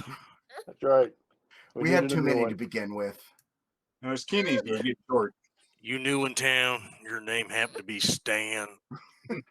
Oh, there's our Western. So what kind of what's the Cossack hat called? Was it that what you were talking about? No. What was the other hat? Yeah, somebody did mention another hat. What was that? A Fez. Fez was mentioned. Fez, yeah. Okay, a Fez works. But someone else had was it the Cossack hat that you were thinking of? What's it called? Oh, okay, yeah. That's we called it, for instance, we throw a medal in there. Papaha is a great starter. You could definitely call it, Papa Hold. A Papa Hold. Mm-hmm. That works. And then we had the Fezes. Let's not think about it too long, because you may not. Let's see. It's like we're naming gangs. Really, Yeah. it is. Oh my right? God, the fedoras are in town. No, we're definitely going to use the bowler. This is steampunk, right? Yeah. Yes. How about bowler fife? That sounds good. Now all I think is it's sister city Dolomite. All right, so now comes the long part. We got to get to know each of these guys who are sitting in this elaborate bunker. There are servants everywhere. You guys are at different locations. And I have a modified, I'm also going to allow you guys to control this token for new bowler fife. Since you spoiled it, how dare you see where my obvious meta is going. Let's see. So it is now a token. So it should, if you select either new bowler fife or the token in the upper left of the screen, it should now show a button up at the upper left called Noble Generator. Don't push it yet. But select the token of the star of the capital. I want to make sure it shows up. If you can't select it here, but you know why? Because I didn't give you guys permission to do that yet. Give it another go. Great. So now it should, in the upper left of your screen, it may not show on the one I'm looking at because I think that's cut off a little bit at the top. But no, it should be just hovering there. Why is it not showing you the Noble Generator button? I see a noble button. I do not. It should, when you select it, show you a box in the upper left for Noble Generator that we're going to be clicking to do that. Ignore that one, obviously, but you do have it selected. I see no noble generator. Yeah, this is weird. Ignoble generator. I'd settle for an ignoble one. Do you have the generator as GM only? I'm double checking that. It shouldn't be. Hidden by a layer? Also, it shouldn't be. I just got to check my advanced and legacy settings. No. What are you doing, buddy? Represents. This is Pavarotti, by the way. My cat's name is Meg. Yeah. She's a monster. She's not a cat, but she's a bowl of fun. Here's Thora. Visible to players. Found it. Well, Thora. Give it another go. Unselect it and select it again. Yeah, I see it. I've got the noble generator. Great. Okay. Yeah. There's something wrong with this thing, but I don't remember what it is. So when we find it, I'll fix it because we got to go through each of you and find out who you are. I'm going to take my notes here so far and I'm going to track each. I'm going to keep a lot of your little math. So the way this generator works, again, it's got some rules to it. It creates modifiers that will influence future rolls in the generator. However, that's how they control their pachinko machine of fun stuff that could happen. However, I'm just going to tell you what those modifiers are and write them down for you so we don't have to memorize everything as we go There's no reason for you to need to track these. I'm good at it. And it literally stops being a thing for you after we're done generating these backgrounds. These backgrounds very much are us getting to know the character. Think of this as that 3 paragraphs an author puts into a book when you first walk into a room, right? This is what we're learning about you when the game starts. I have some simple, my other house rule. I love alignment. I believe alignment is descriptive, not proscriptive. What that means is alignment tells you how your character interacts with magic based on their life choices so far. It will never describe and define what your character must do. If you want to murder babies, that's fine. George Lucas wrote that, so who am I to judge? His movie made more money than mine did. By some metric, it must be okay. So I am never going to tell you, I may ask you what your alignment is, but that's typically because I've got a guy using magic and it's going to find out what your alignment is. Regardless of what background this describes, your character can come out an infinite number of ways. Don't let the background make you stumble. The reason I like the randomized background generator is it gives us some permission to do weird things. As an example, I was playing a campaign and one of my players rolled that he was literally in this generator from multiple answers. He was the last elven prince. That's a whole character arc. You go to a GM and be like, I want to play the last elven prince, and you're a douche. But the numbers, the generator said I have to, so I get to play the last elven prince. So the first step, okay, I guess we have a choice. We could do everyone at once, or we can do it one by one. It doesn't take very long, and then I'll link you to the Pathfinder resource we're going to use. I'll do that now, so that if it's not your turn and you'd rather at some point, once you've seen 2 of these happen, they're not as exciting. I have a simple rule. If it's on the PRD, it's legal. This, in Roll20, is the link to the PRD. This is the makers of Pathfinder have released it. There are technically 2 books not on here that I allow. So if you happen to have a copy of Ultimate Intrigue or Ultimate Wilderness and you'd like to use it, feel free. I allow both those books. They're not on this resource, but you've got the PRD there. I get access forbidden. Access forbidden. Does it need to put you onto a? Okay, it needs a chapter. It won't let you into the root. There. It's starting you in the classes chapter. That's the standard 9 classes. Almost every book on that list has more classes. So think of those as archetypes. And when we get to you, I'll give you some more specifics and we'll talk about some crazy stuff you could play. When we get into the let's fill out your character sheets portion of our show. Let's do this one by one because we can entertain ourselves with watching each other's characters and great. Then I'm going to start with the first character I have here named. Oh shit, these are not the right sheets. All right, let me see if I can just change them. Let me see if changing the settings will change all of these. I told it to be the right sheets, and it went to the wrong sheet. I have all but 3 of these books. Great, you're going to be limited to those 3. Yes, you may only use the books you don't. So that means we're starting with me. I want the Pathfinder community sheet. Save changes. I'm reloading. This may require everyone to reload. I hate to tell you this. Yeah, everyone's going to need to reload Roll20. All right. Sorry about the ad it may show you. Let's make sure it gave you the right sheets. It has now altered the sheets. Fantastic.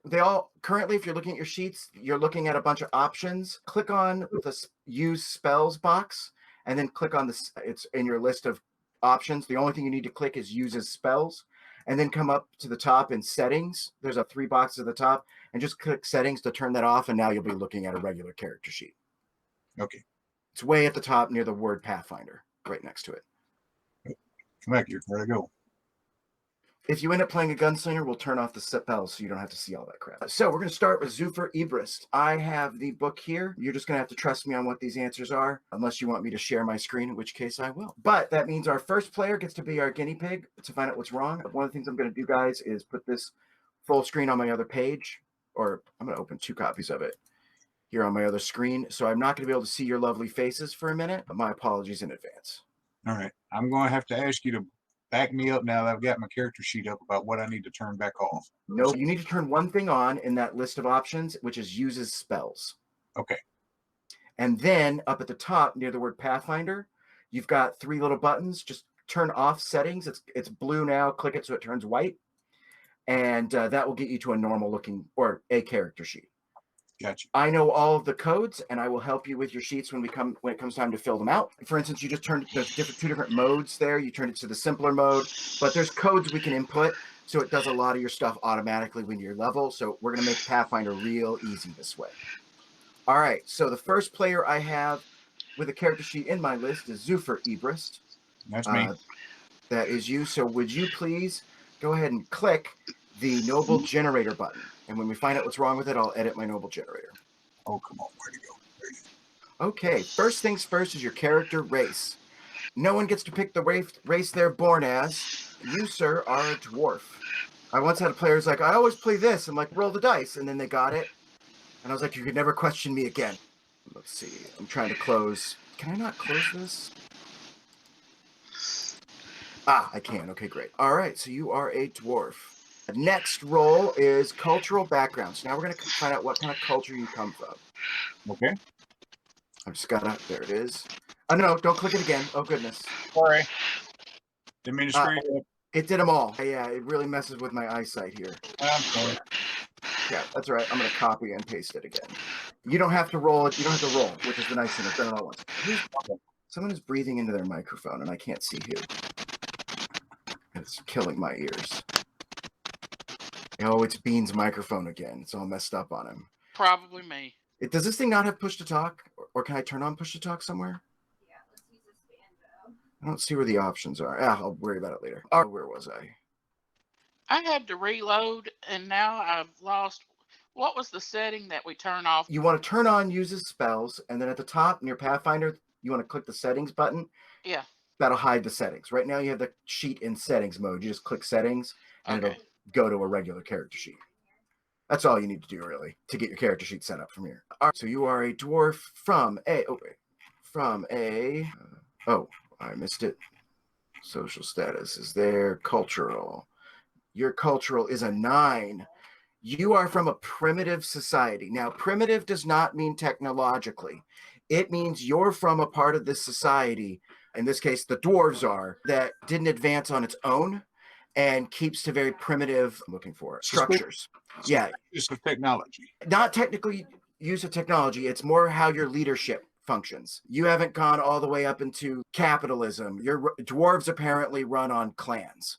They're very much clannish. They probably handle a lot of dock labor. Dock dwarves are probably a stereotype. But your culture are very simple people. For specifics, let me give you the quick breakdown. Got it here for me. Got a little descriptor. I'm just trying to find it. You don't read or write down languages very often.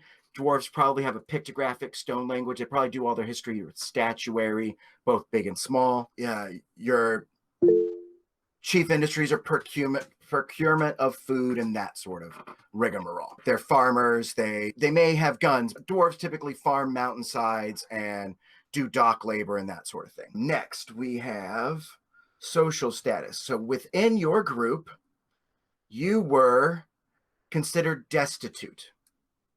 So while you still have some sort of patents of nobility, you are one that has, in every way that matters to a noble, lost the things that make you a noble. So while your father may have been a king, your entire family may have been murdered and you hold no lands. However it is that you decide dwarves handle their nobility, you ain't got none left. You have been left destitute. Gotcha. But that doesn't mean you're not in the bunker. You may actually be serving a sentence in the bunker if you want to be criminal.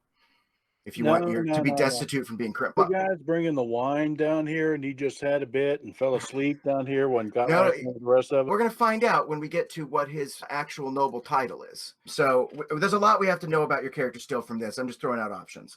So next, we're going to find out your legitimacy. It's a 12. You are legitimate. One of the things we need to write down is as a destitute character, you are going to start with 25% of the normal starting money. Okay. Now, you are nobles, which means you begin with the maximum wealth by level, so we don't roll gold. which typically gives you somewhere between 150 and 200 gold. We instead are going to be using the wealth by level system. You're a nobleman, so you're going to be a level 2, which means you should have 1,000 gold worth of equipment when it comes time to buy your gear. However, if you've got the bad percentage, like here, you've only got 250 gold. Gotcha. A family, 17. Let's see what's up with your family. We're just going to see how many are left. It's up to you to decide a lot of these things. The game obviously has ways to roll them in this version. I just use them as bandwidths you get to pick. It makes things go a lot faster. 17, or you rolled a family of 17. You have no known family. You have been left to fend for yourself. Gotcha. Last the line. Or you simply don't know. Maybe you're a bastard. Oh no, wait, we know that you're legitimate. You've got your legitimacy 12. Siblings, we know that you don't know if you have any. Birth order. So let's see if you know your birth order, which would mean where you should fall in the family. But as the last of your line, it really doesn't really matter much. But just for the sake of it, you rolled a 8. Where's my list? I had it right here. That list has decided to escape from me. Did I write down? Oh, hey, I wrote it down. Birth order is 108. I realize I forgot that I wrote these down to make my life easier. That's that number on the side is what chart I'm going to. Yes, this is a game book with over 108. Oh, it's not. There is no 108. Did I write that down because I had my own table or something stupid? This needs to be full screen. This needs to go away. Problem solved. Oh, I can select the test. Great. Birth order. Find it. There we are. Siblings and birth order. Yeah, the bushes that are rattling even when I'm standing still. Weird. It's the chart I'm looking for is not showing up, but I know I've used this chart before. Oh, we won't worry about it. Birthplace was a 12. Let me get that birthplace. This is where you can get your. You didn't know. Yeah, I don't know what's going on. You don't know your family anyway. We're gonna. Oh, you know what? I remember I said I knew there was something wrong. I bet it was because that's not supposed to be in here. I'm gonna delete it from the chart now. Boop, boop, boop. Save changes. Okay, this confuses me every time too. Time and place of birth is going to be up to you, or sorry, time of birth is up to you. However, a place of birth, you rolled a 12. You were born in a foreign land to Bowler Fife. You were not born in Bowler Fife. Maybe the ancestral dwarven lands, who knows? But maybe you were the son of nobles or visiting dignitaries who were all wiped out and you're the last living. We're going to find that out here in a moment. But whatever it is, you're from a foreign land. Next number, unusual birth. You rolled a 48, which I believe means you do not have an unusual birth. No unusual circumstances to your birth. Nobody knows. Nobody noted it down. You were just born. And childhood 6. Now we come into your first major event of childhood. Really, we start this in adolescence. That should say adolescence, but we do that by adding your soul mod as a destitute pauper. You have a -3 to this roll. You rolled a 6, which means we go to a 3, which tells me we need to reroll. It literally is reroll, but do not add soul mod. Give me a D100. All right. I'm sorry. No, it's a D20. Give me a D20. Destined to be 6th. Something wonderful occurs. 625. See what happens on 625, which I've got that in here. One of these days, I'm going to sit down and go through this whole thing and bookmark everything so it's super easy for me to get to. So this is a D20 plus soul mod. So D20 -3. Give me roll for me a D20, if you will. Okay. I'm sucking. So a 6. That brings it to a 6. It's always destined to be 6th. Yeah. You acquired some sort of unusual pet. We're going to find out what it was on 7. You may have a dragon pet. Crazy stuff can happen in here. So 752 gets you a All right. 9. You have a unusual rat or mouse. And give me another D20. Here are its special abilities. It is incredibly intelligent. It has a better than average human sentience. There's a 60% chance of it being able to speak an understandable language. I'm just going to say it does since we're in a high magic society. Okay. You have some sort of magical mouse or rat, maybe even pan-dimensional. Do not think it needs to stay in the normal colors. If you end up going a class that has a familiar, this will be a familiar. Otherwise, it will simply be an incredibly intelligent version of its species that hangs out with you and has skills that you can Like, this is a great way to be like, yeah, he's a historian trapped in a rat's body. A lot of options there. But you have a hyper-intelligent or a very intelligent rat. We tried to create a whole planet to solve the ultimate question of life, the universe, and everything, and somebody blew it up. So we're having to try again. And you're the only connection we have to it. I would happily run fantasy Douglas Adams, but he didn't say comedy. He said Western. All right, and Westerns are not comedies. There are comedies that are Westerns, but Westerns are not comedy. And so now we do, that was your first significant event of youth. So now we're going to roll one or you rolled one for adolescence. So these are basically when you're an adult becoming an adult. The next one you rolled was a 20 minus a 3 is a 7. Let's see, 17. Oh my goodness. I'm just going to roll this now. And okay, we're going to get one addition. So we're going to need to do 2 more of these for you. These are the last things we do during this process, by the way. We're almost done with you. And of course, I roll a extra one. Roll 1d20 twice. If you want to know how I'm doing those yellow squares, if you go square bracket to open it and put any mathematical code, even if you're just adding numbers, or if you do 1d3, it'll roll them and put it in a little yellow box. This allows you to put text around the box instead of just rolling this thing. It's really important when you're making macros. If you want to macro common abilities, you can, or you can put this into any line of text anywhere. So even in like attacks, if you want to roll your sneak attack every time, you can put it in there. It's fantastic. As an example, so bracket, I'm going to go 1d6 plus 1d12 or 12d12 plus 7.8, close bracket. It rolled those dice, added them, and added all that math together. This is very useful when I say things like you each gain 1,538 experience points. You can do the math here without having to go get a calculator, and you can put this into any text anywhere in Roll20. I will put that in the Hangout so you can see what the text looks like without 7 and a 13. I just wanted to show you guys that's what it looks like there. It's very useful for when you're doing things, but you got a 7 and a 13. Let me get back to my symbols. 7. You've learned an unusual skill, a skill that you normally don't get. We're going to look on 625 to find out what that is going to become in class for you. That's just going to be a real quick checkbox you need to click. Okay. Learn an unusual skill, 866 is where. Give me a. Come back here. 8. So if you've got your character sheet open, we can put this in. Your character has learned an artistic ability, either painting, drawing, sculpting, jewelry making. Oh, here's a D6. Give me a D6. Okay. Got a 6. You have learned, jewelry making. Your character knows how to make jewelry, crowns and such. So what that means is you come over to, let me open up your character sheet so I can follow along with you. If you go over to your skills tab, you may already be there. I'm loading your sheet now. You're on your, okay, great. You're using the one mode. That's fine. I can work with this. I may have to switch it to make some changes when it comes to it. But you see the column called CS with the little boxes? That, I'll wait till you get to it. One of the columns under skills where it lists all your skills and then it's got your total and then your rank. So it says acrobatics, appraise, bluff. Go. There's a checkbox for CS. Click that one for craft. Okay. And put in jewel crafting. Okay. Now here's where I need to switch it. Let me know when you've got jewel crafting in there. Your character also gets a +2 trait bonus to this. So even if he's not good at it, he's got a +2 in it.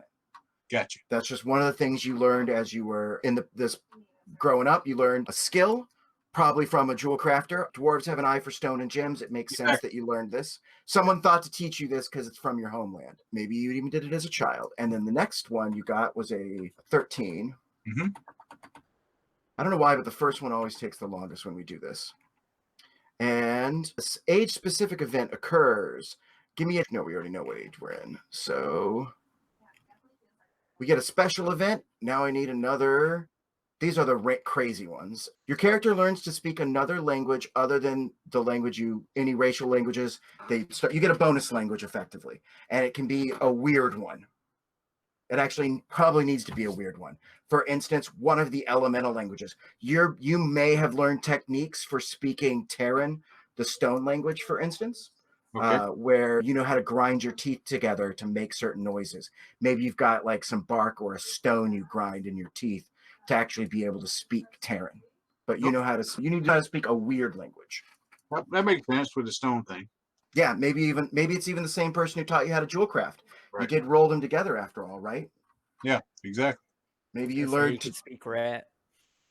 Oh But yeah, rat speaks common. It's okay. yeah. The rat speaks common. No, the rat is actually different than the skip. These two are connected. The rat thing is separate. He got that when he was like 8 years old. Yeah. Or the equivalent of 8 years old. Yeah, he's a long-lived rat. And then the last thing on your list is your noble title. Didn't I have it roll your noble title? Did you ever play? No, we didn't do that. Patent's title. It's the very last one, and I didn't copy it. Your patent's title is 13, and that is on. So now we're going to find out what kind of noble you are. 758. You rolled a 17, and you are from a primitive society. So you are a what's called a sub-chieftain, which means your father was a chief. Gotcha. For the record, this is as high as your society goes. They don't have anything above sub-chief or chief. Gotcha. All right. No, I'm sorry. You rolled a 17. What'd you roll? 71? I may have fucked that up. I'm sorry. It was a 13. Yeah. I'm sorry. You're a chieftain. Okay. You're a chieftain. Okay. Gotcha. Which makes sense. Last of your line, of course, you're the chief.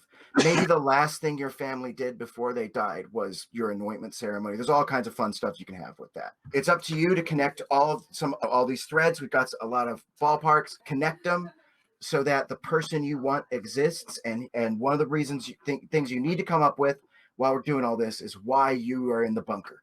It could be practicality, could be formality. There's 1,000 reasons. Your choice. All right. My next player in my list is Clefade Hosky. Oh, my other rule is you can't use these names. I hate their random name generator. I'll come up with something. It'll just take me a minute.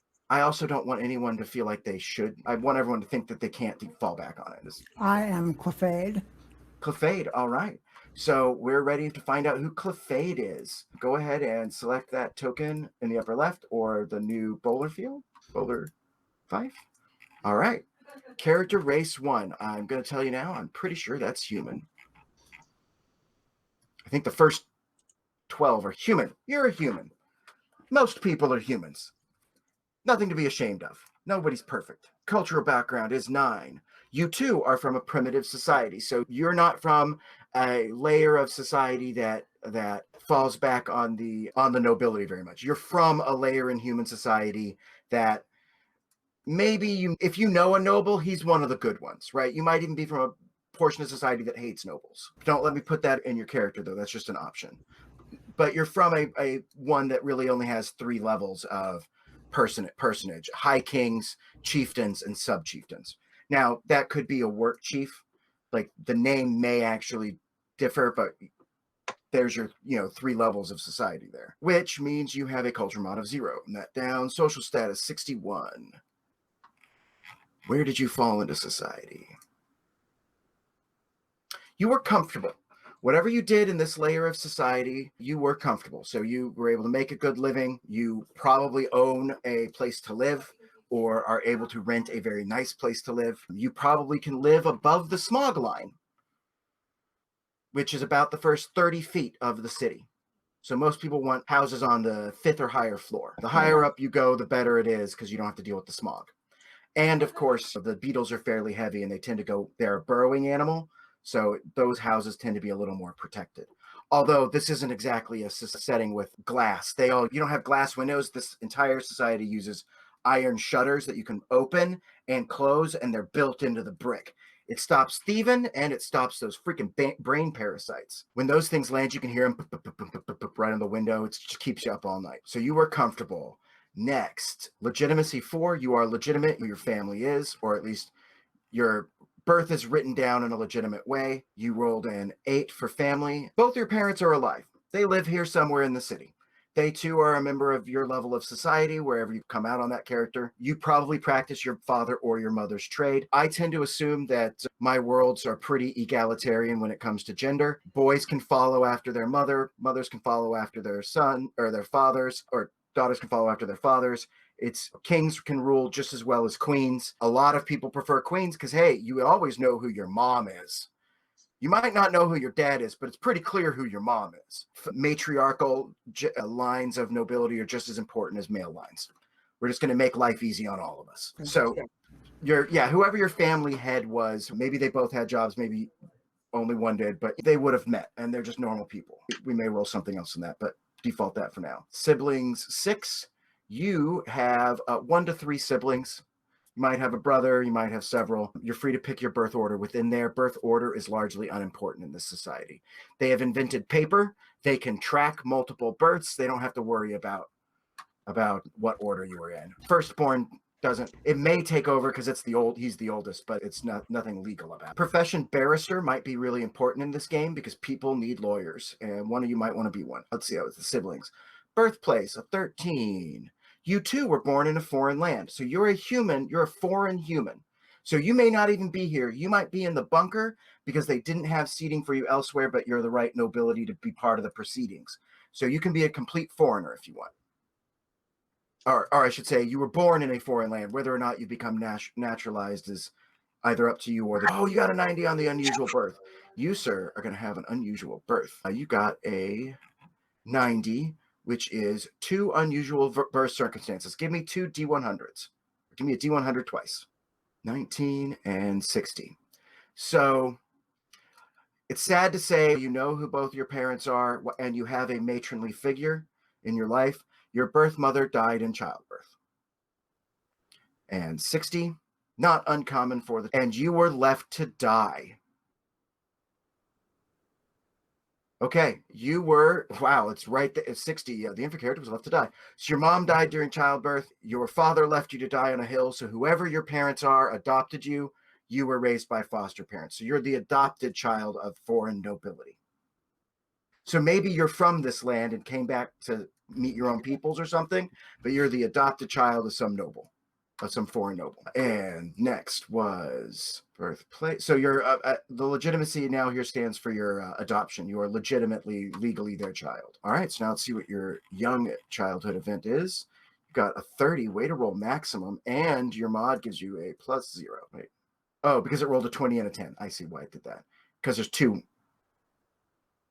Oh, because it's a 2d20. All right, it's a 30. 30 is... Right, this is one of the ones that skews towards the middle. The head of your household was made a close advisor to the local ruler.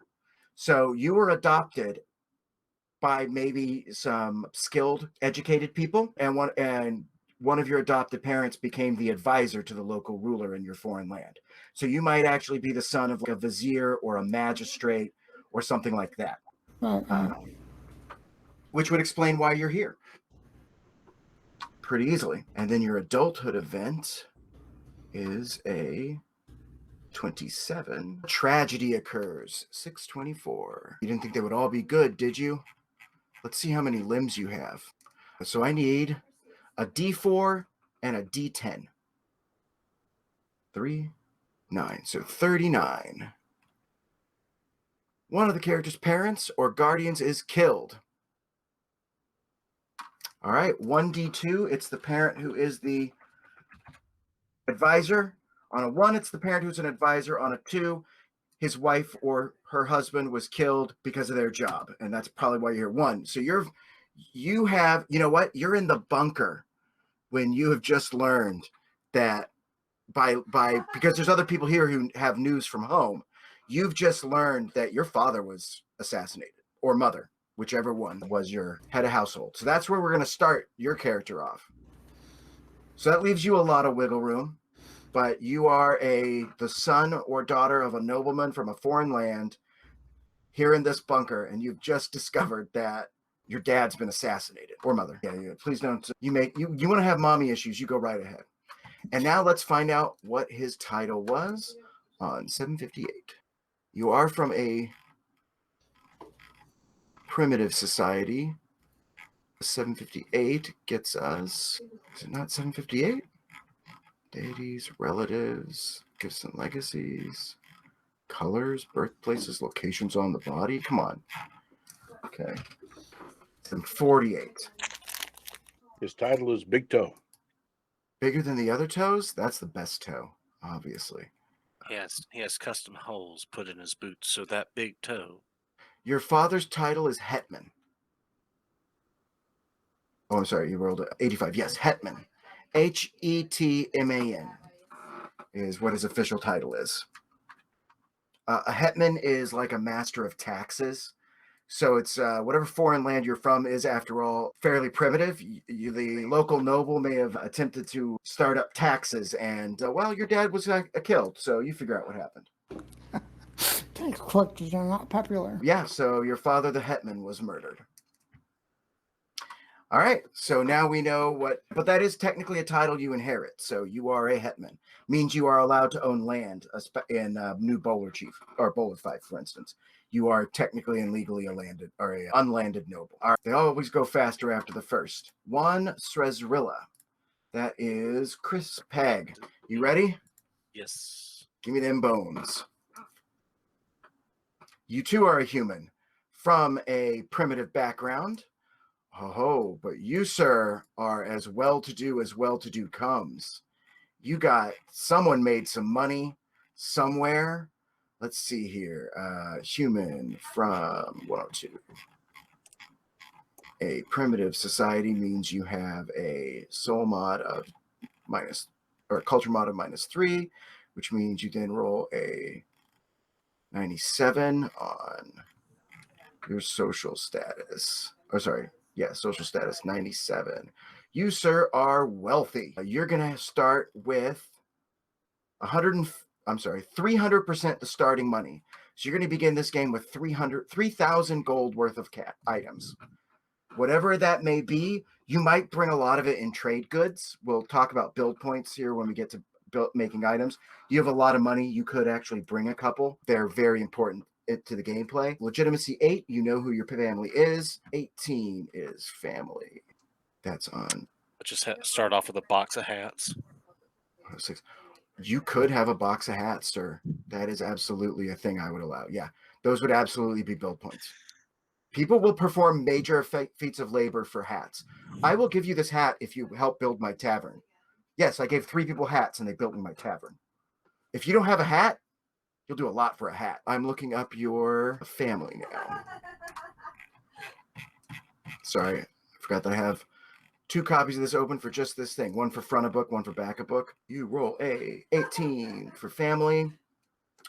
You have no known family. You, sir, are orphan or some other such. Let's see. Peyton's title. I'm sorry. A lot of his hats have a strange family 18 leather quality to them. Siblings, yeah, you have oh, nice. You have 1 to 3 siblings, your choice, but you do have at least 1 brother or sister, or non-fluid. I ain't gonna judge. Birthplace 11. You were born on a pirate ship, but you have to hold your tongue. You were born in a common barn, but you had 96. 3 unusual circumstances to your birth in a barn here, Jesus. My mother really liked that horse. Ooh, 96. No, sorry, 2 unusual occurrences. I'm going to select one. So the first one you roll, give me a D100. 57. When you were born, all metal in the barn turned from iron and lead into mithril and adamantite. When you were born, it was a windfall for that farmer's barn that you were born in, to such a degree that he's definitely part of the reason you started off with 3,000. Like, he has been forever indebted to your family. It took him from farmer to near king. It turned a plow into adamantine. He's got an adamantine plow. You know what a man can do with that? Everything in the house, in the barn and his house, turned into adamantine and silver. Just every piece of metal, just, and more rare metals. Just everything in the house turned into various rare metals. And then I get to pick one. These go all the way up to 120. So I always, when I, as a GM, get to roll one, I like to roll a 6d20. Or, well, you know what? I'm going to roll it with a modifier. I'm going to roll a 1d. What do we start this off at? What's in the middle here? 60. You're going to start at a 60 with your 1d70. Because roll 20 lets me roll dice that don't exist.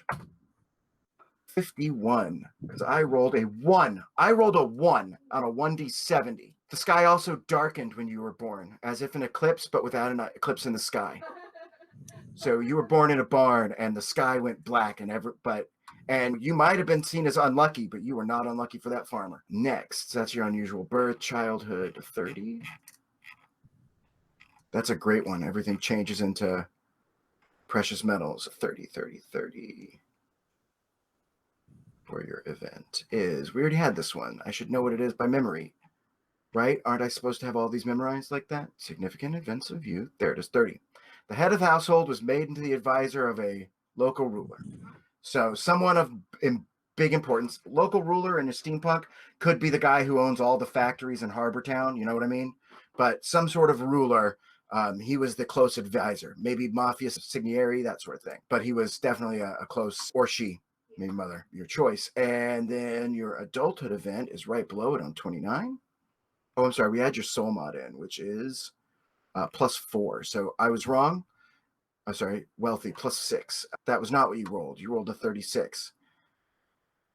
Your family has a personal estate of 1d10 square miles of property. That means your family owns, you know what? I'm going to expand this. Each hex, by the way, is specifically 12 miles. This is a big metropolis. New Bowler Leaf is a big city. But that means your family literally owns like a third of one or a fifth of one of these hexes. That's huge. They might own a major part of a dock. They might own a whole bunch of housing and they're landlords. But your family owns property. And as the only known heir of your family, you own property. Maybe you inherited it from an uncle, who knows? But you're the last of your line and you own some real property here. Next up, that was adulthood, right? No, and then adulthood would be 35. You also have 1d10 personal slaves. Now, here is my question for you. Did you immediately set them free because you're a good character, or are you evil and still have slaves? There is no neutral ground on slavery. Sorry, I'm a bit of a hippie. Now, any slaves you set free are still going to be your servants. Your uncle, I'm just going to say, or whoever it is that left them to you when they died and you got all your money, left them to you. Now, if he did not treat them particularly well or particularly badly as far as slaves go, but if you set them free, they don't have anywhere else to go. They're happy to be your staff, and you pay them. Both are options. If you want to have the staff, you can have them. But you can also be evil. After all, this is an Elizabethan era, and founding fathers had slaves. Or if you want to go a neutral route, you're still trying to figure out what you should do. Maybe if you want to have them, but you really want to be neutral, I'm willing to say that the inheritance stipulates that they go to someone else if you don't want them. Like you can't set them, or if you try to set them free, like maybe that's in the will. So you have to go a certain amount of time before you can, or have to legally lobby to get them. There might be I guess there is a neutral option if you'd like one. But this is the sort of thing that is going to influence your character's alignment. I'm going to go the villain route. I'm going to keep them. Great. Okay, you are definitely the evil landlord route. Fantastic. So you've got a D10 of these. It's a D10 slaves. You probably use them to take care of whatever it is you do. You have 6 slaves. Let's see. This society, let's have some fun with steampunk. Gnomes are a slave race here. Gnomes are from a fey world. They fell in literally out of the sky, and because they come from another dimension, they don't legally have souls here. When they die, their bodies disappear because they're not of this dimension. They are slaves here. And yes, you have 6 gnomish slaves. He had 7. None of them have jobs that would make money though. These are all house servants. You got Dobbies. You got 6 Dobbies. Better not accidentally give them a sock. All right, and that was the last event of your adulthood, was the slaves. And so now we're going to find out what your legal noble title is. Maybe I should start putting these first, but I like 748. Another change I have to fix in the button. This title is 11. Oh boy, those are high. And you are of primitive society. No, 11. There it is. Prince. You are a prince. You are legally a prince. Now, that could be a noble title, or it could simply, not to get political, but if you were to put Donald Trump in the 80s on this list, he would be considered a prince. So it could just be wealthy businessman, wealthy landowner. There's a lot of options there. You may not actually use the title of prince, but that's where you fall, your patents of nobility falls, is somewhere in that wide structure. Which would make sense with owning land and a box of hats. A land and a box of hats and slaves is pretty common. Don't give those slaves hats. That's how they become free. No, they don't have soulless people who don't get hats. Of course. They wouldn't know how to wear it. Exactly. Okay. So that is the gist of your background. Next, soles are on boots. Hey, I guess boots aren't as important as hats. If you put a sole on a hat, that's gross. Let's see. Next up on my list. No, that is Peg. So next up on my list is Isai, played by Eric. You with me, Eric? Yes. Okay. Go ahead and give me a roll. Oh, wait, no. Let me fix my generator because you guys might die and I'm going to need this generator again. All right, give me you can hit that button now. Great. Ooh, you got an 18 for character race. That means you're the weirdo. That means you get to unequivocally play something weird. I'm just scrolling up to it. He's a slave gnome working for a prince. He is some form of crossbreed. So you are a human and something. Simple answers are half humans, half dwarves, or half elves, half dwarves. However, this game has a lot of other weird options. So that means when it comes time for us to choose your character race, make sure to remember that you're a half breed. There are half animal choices. There are half element choices. You can be like, yeah, I'm a Afridi. I'm a half fire elemental. What? There's a lot of options, but you are some form of half breed. Now, where that falls in society, we're about to find out. Culture 9. You are from a primitive culture, which is different than not primitive. You're from a regressive civilized culture. So you're from a culture that was more civilized, is on the way out. So it is started to fall into decay. You're Rome in the later days of Rome, I think. Social status 63 in this society. You are comfortable. Standard starting money and a soul mod of +4. So you're existing somewhere in the middle of the nobility. That is social. So you have a +4. Legitimacy comes in at legitimate. It's just to answer any questions. We add in your soul mod, and if it comes in over 18, you're illegitimate. That's how I find that number. Family 6.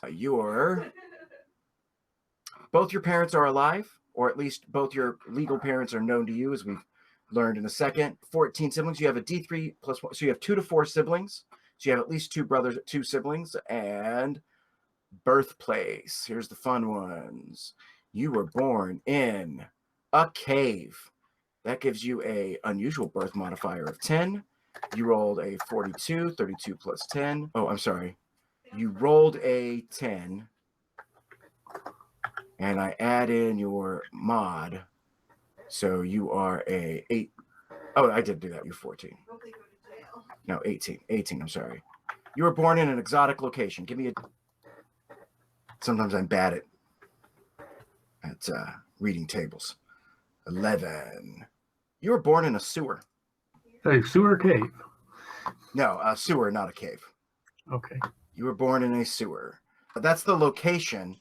You do get 1 unusual occurrence because of your buy mod. So give me a D100. You were born in a sewer and it soured all the milk in the city. All of the milk in the city, regardless of the animal, that day soured and tasted like sewer water. So you might even think of it as your revenge, right? It depends. You might be a rat folk. That'd be a halfling to play.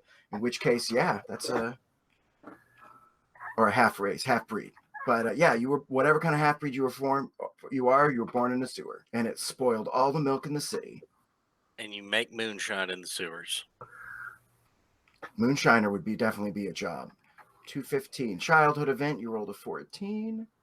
First event of childhood, plus your soul mod of 4. Oh no, of 0 because you're comfortable is a childhood 14. Age specific event, so I need a special event in childhood. Give me a D20. Oh, did you just roll that? Oh, it's a D100. Give me a D20. He might be a Ninja Turtle. That's a good point, Bean. All the Ninja Turtles got this on their list. The character and a friend discover a secret hiding place near their home. This hiding place has remained undisturbed and undiscovered at least until you become an adult. So as an adult, you have a secret place here in the sewers of Bowerleaf that you can go.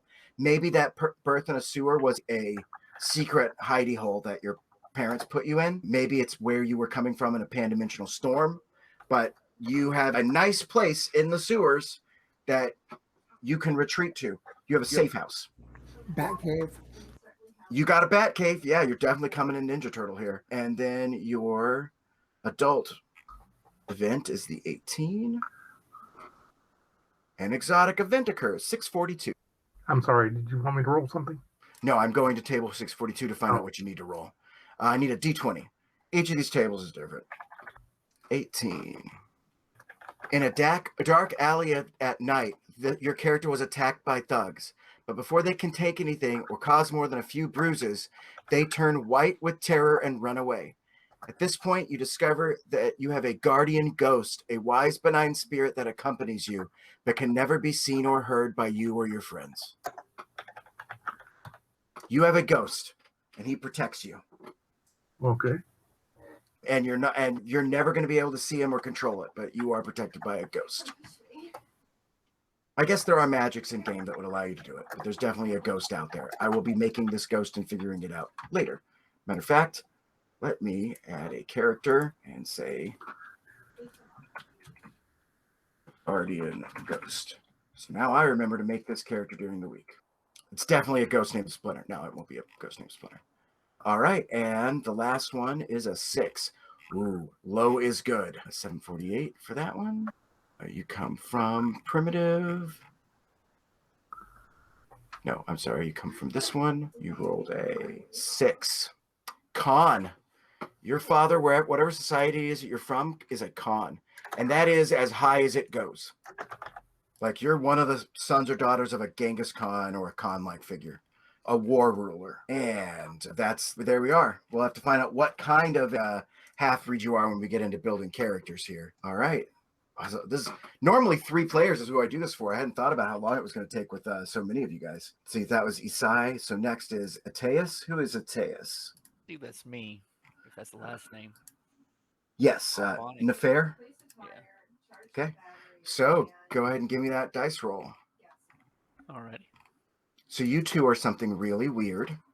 Give me a 1. Let me find the really weird chart. This is my favorite thing to see a player roll on, because this is gonna. I hope the rules for roll 20 or for Pathfinder, or at least 3.5 D&D, because this just got real. Give me a 1d10. You, sir, are a dragon. Okay. When we get to making your character, you are a dragon. Now, the age of this dragon, we're gonna have to decide. But yeah, you're a straight up dragon, my friend. Hope you like breathing fire on stuff, or being very small dragon. Your choice. We'll get to that when we make characters. All right, so we got ourselves a dragon. Cultural 8s. Hopefully, I have a humanoid form. If you're one of those types of dragon. But this just means that dragons exist in this society, and all of them probably fit into the noble portion of society, right? Like, everyone respects dragons. It's a little bit Shadowrunny in that form. There just aren't a lot of your people. And you're also from here we are.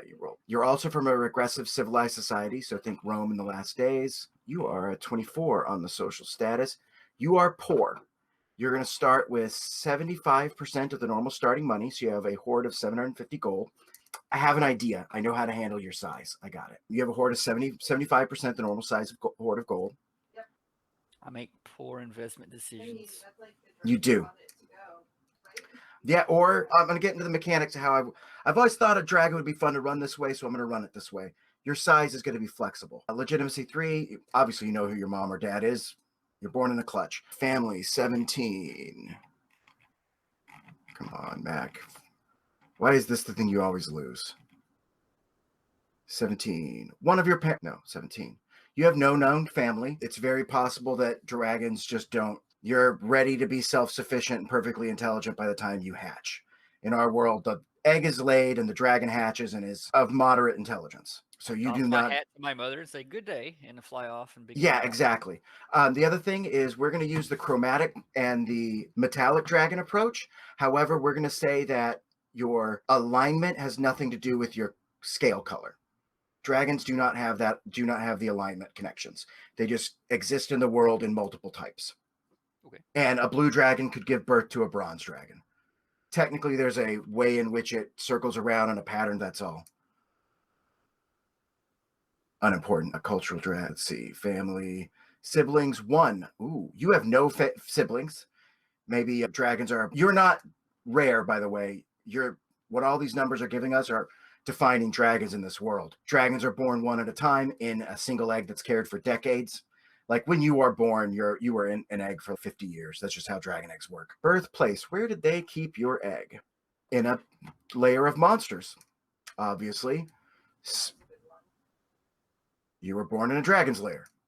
That's a shock, but that means you add a 9 to your exotic. Your unusual birth hit 80, which is 1 unusual circumstances. Go ahead and give me a D100. Bean, you can be a dragon hunter.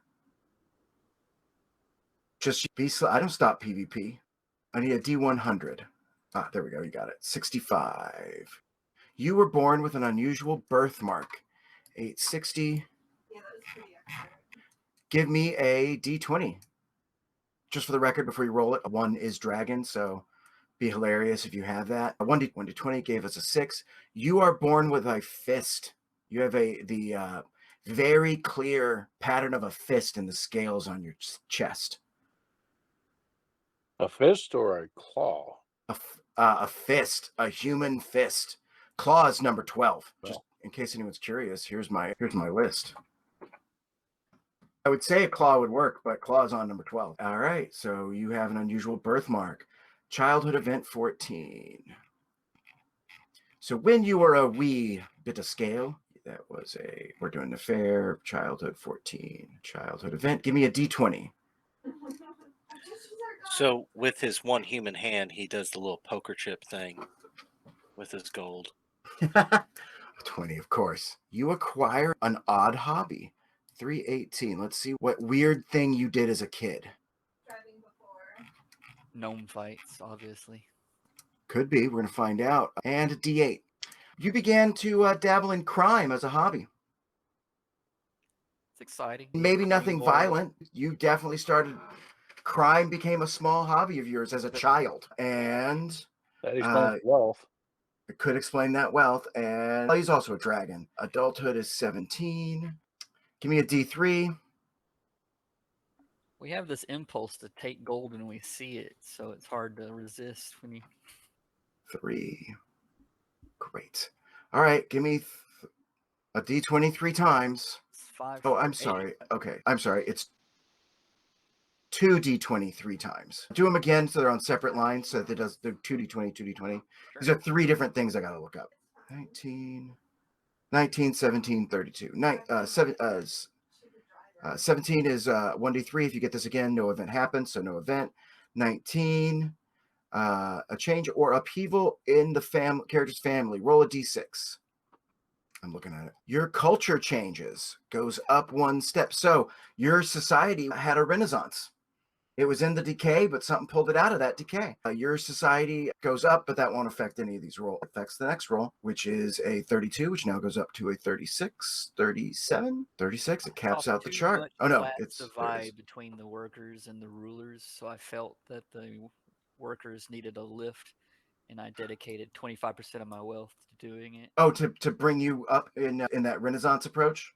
Oh, yeah. Okay, so a lot of dragons did that then. We're going to get into that. I got a whole storyline I want to run here in a second. I'm loving this, but we'll get to it when we make your character. But yeah, you also got 1d10 square miles of property. Roll 1d10. In the process of doing this, you came into some property. It paid out. It helped the people below you, and it got you 4 square miles of property. So you own like a city block or a mill or something that's not small. And your technical title is... Scrolling up. Why are you guys rolled low on the things that are good low? But boom. Your technical title is Duke. Excellent. You consider yourself a Duke. All right. And that was Iteus. Almost done here, guys. Almost done. Sorry. I forgot that we had 7 players, and I didn't do that math in my head. Usually this is done way by now. Eskies, played by Bean. Whew. Let's see who you are. Go ahead and select the token if you can hear me. Are you there, buddy? Disconnected? No, I'm there. I'm here. All right, great. I didn't know if I was trying to get back to the thing and I couldn't find it. I thought maybe I was disconnected because everyone was so quiet. Sorry. Whew, I've been talking a lot. Race 7, welcome to the human race. Cultural background 3, welcome to that primitive last stages of... So despite being a steampunk society, this entire kingdom and a lot of the kingdoms around it are last stages of Rome. They've been through their upswing thanks to the powers of steam, and now they're on that downstream when everything is all decadent and problematic. So that's cultural background 3. Social status 20. That is poor. You're on the poorer side. 75% starting wealth. Legitimacy, poor. You are legitimate. Family 15. Both your parents are alive. Siblings. You have one sibling. I've begun to memorize the charts already. Birthplace 14. First one I need to look up. Now it's all warm where I'm at. I'm in a basement. It's not supposed to be warm in the basement. 14 plus your bimod brings us to you, sir, were born in a cave. You actually get the cave birth, yes. Birthplace 14. Ooh, unusual birth, 96, because you got a 10 for that. So you, sir, have yourself 2 unusual birth occurrences. Give me a 1d100, and then I'm going to pick the other with my 1d50 plus 1d70. That 80, no, that is that 83 you just rolled? Yep. Great. 83 and 109. So, when you were born with a fraternal twin, so you are twins, I will allow you to play twins if you want. They have to be identical down to the class.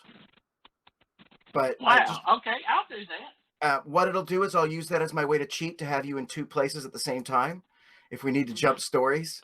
But yeah, you are identical in every way in that you have the exact same character sheet. If you are a spellcaster, you two share a spell book and memorize the same spells on the day, although you might be a sorcerer. I want to talk about spellcasting. We may go all no memorize. 2 places at once. We may go no Vancian, all supernatural. Yeah, what'd you say, Bean? Once. Correct. Yeah. Yeah, I'm sorry. You have an identical twin, not fraternal. You have an identical twin. And then 109, which you do have one other sibling, so that's the one other sibling. And 109. The character is the offspring of or the avatar of a god and a mortal. So you are either a tiefling or you rolled human, yes, and this changed that. You're one of your parents is a human, the other one is a literal angel and not a tiny one, or like a demon of hell, or some sort of godlike entity. Gotcha. They are very rare. You are famous. There's a reason you're in the bunker. So that was the weird births. Childhood. You're the child of a god born in a cave. Means you're gonna die in a manger. That's just Jesus in reverse. And the best part is the GM. I can freaking make that happen. All right, so that was your birthplace, unusual birth, childhood event number 27. So when you were but a young god. I've never started out as a god. That's the fun part of having it on the sheet is now you don't have to feel like a munchkin having picked it. Dang it. There they are. Found them. Let's see. 2718. So as a child, 27 happened. A tragedy occurs. 624. I believe those are a D20, but let me just make sure. Give me a D20. Oh, sorry, a D.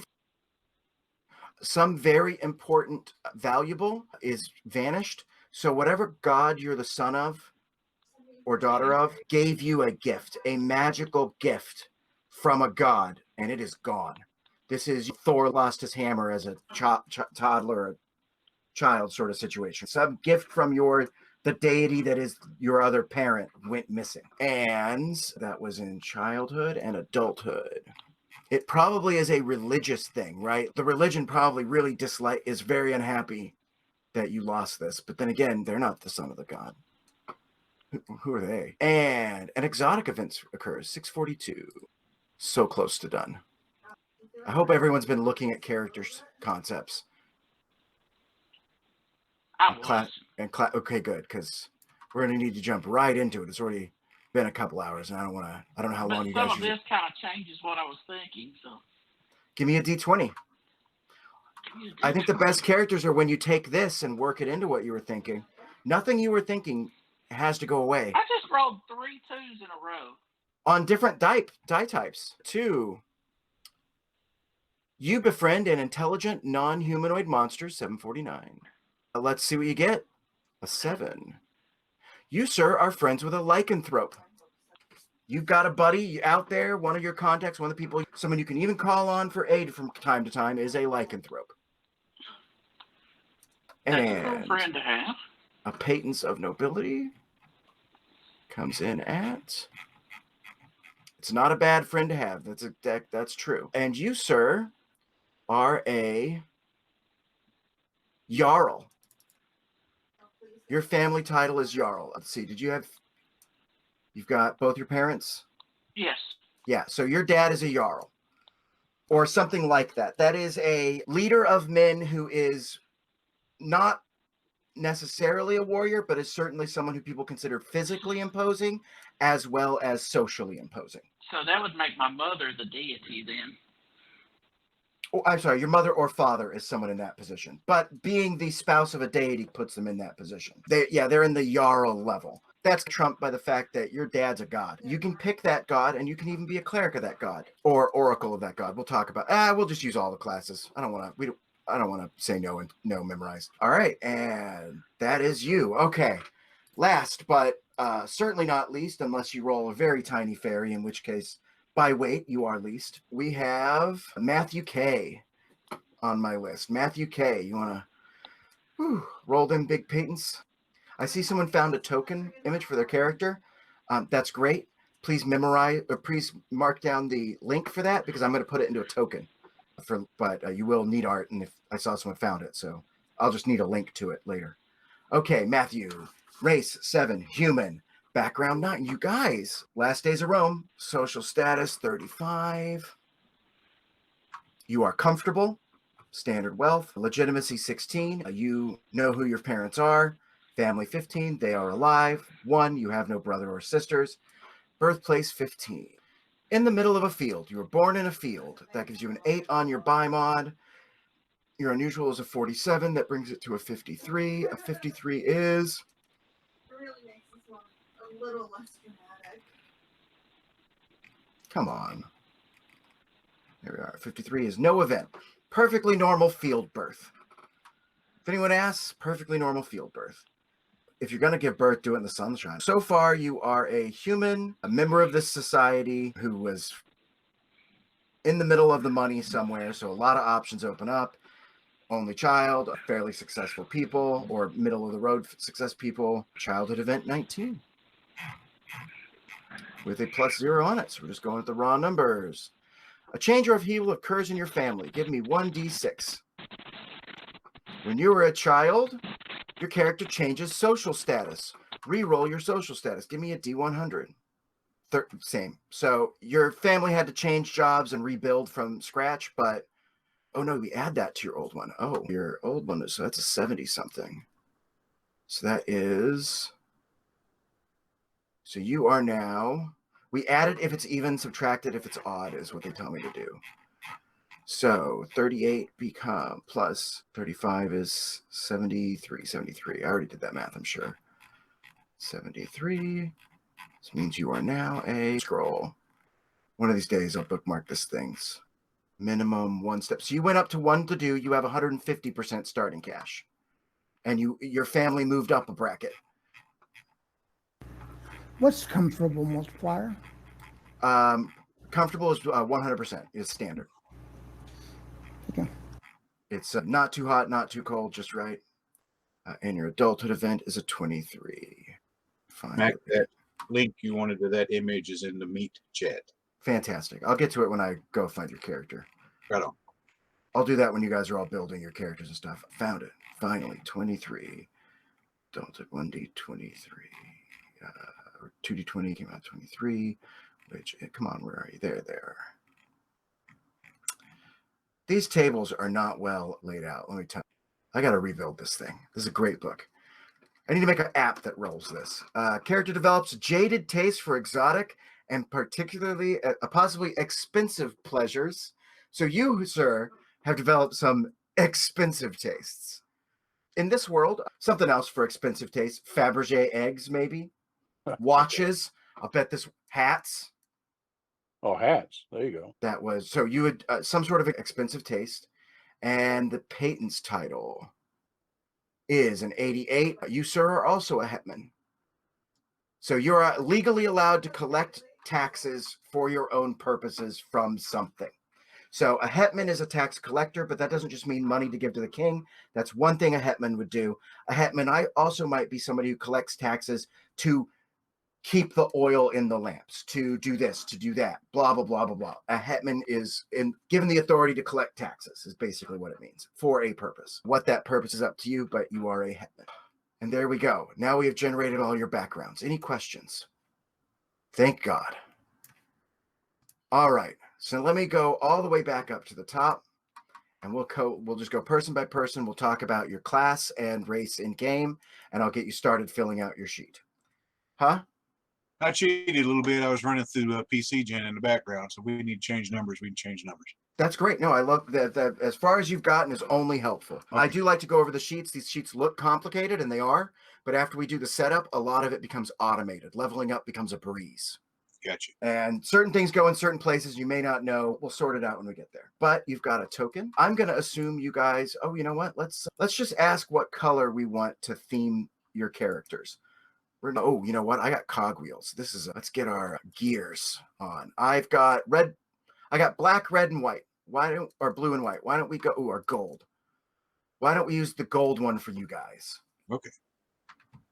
Because this seems like a cogwheely game. And you sent me that link somewhere. Can you post that link into Roll20? I'll be able to get it there easier. Okay. Let me see if I still got it saved up here. It might even still be your last copy. That's what I'm thinking.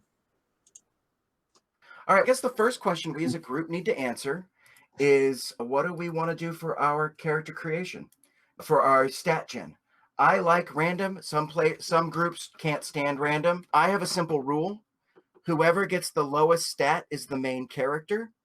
After all, who's got the lowest stats in Star Wars? If it's not Luke, you weren't paying attention. Yeah. I like random. I do too. It also means if you get a bunch of 13s, you're like, oh, I'm going to enjoy this crazy paladin.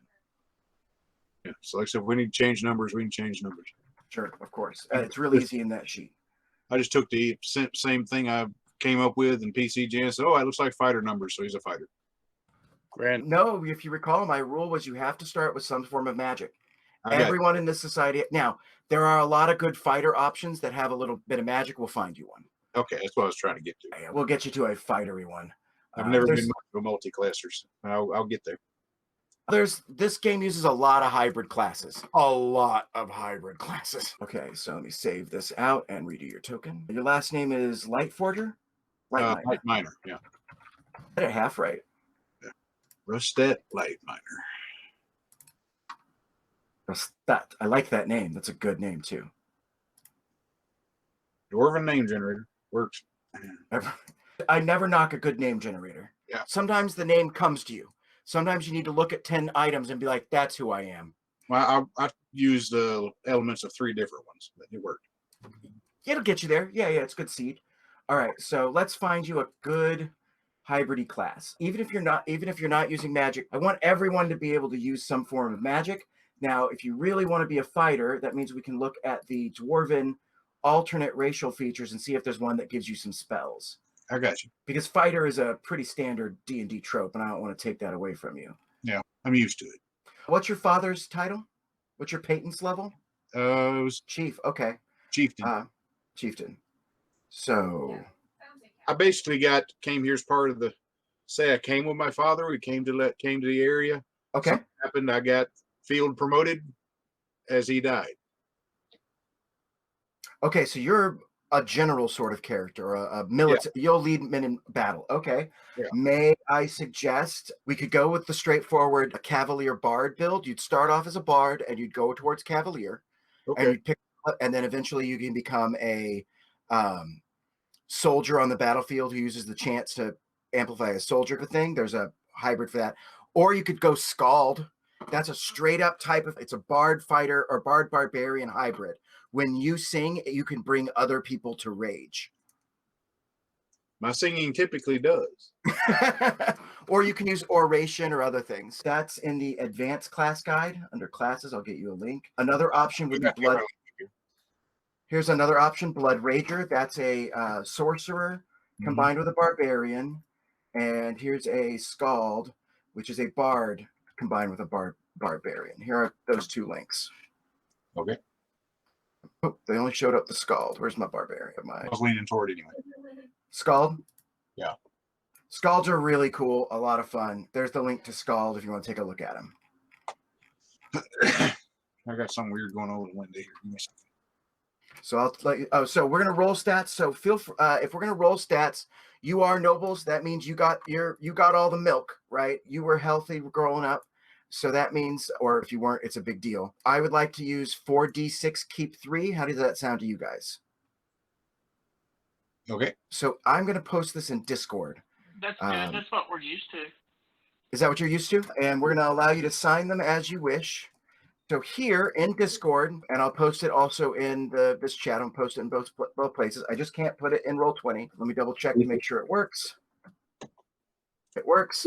So if you copy and paste that, and I'm putting it here in Google Chat. Where did you go? Obviously.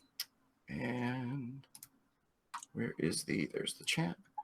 If you copy and paste this code, it's that 4d6 cape 3. You'll notice it rolled them for me there. It'll roll and do the math for you,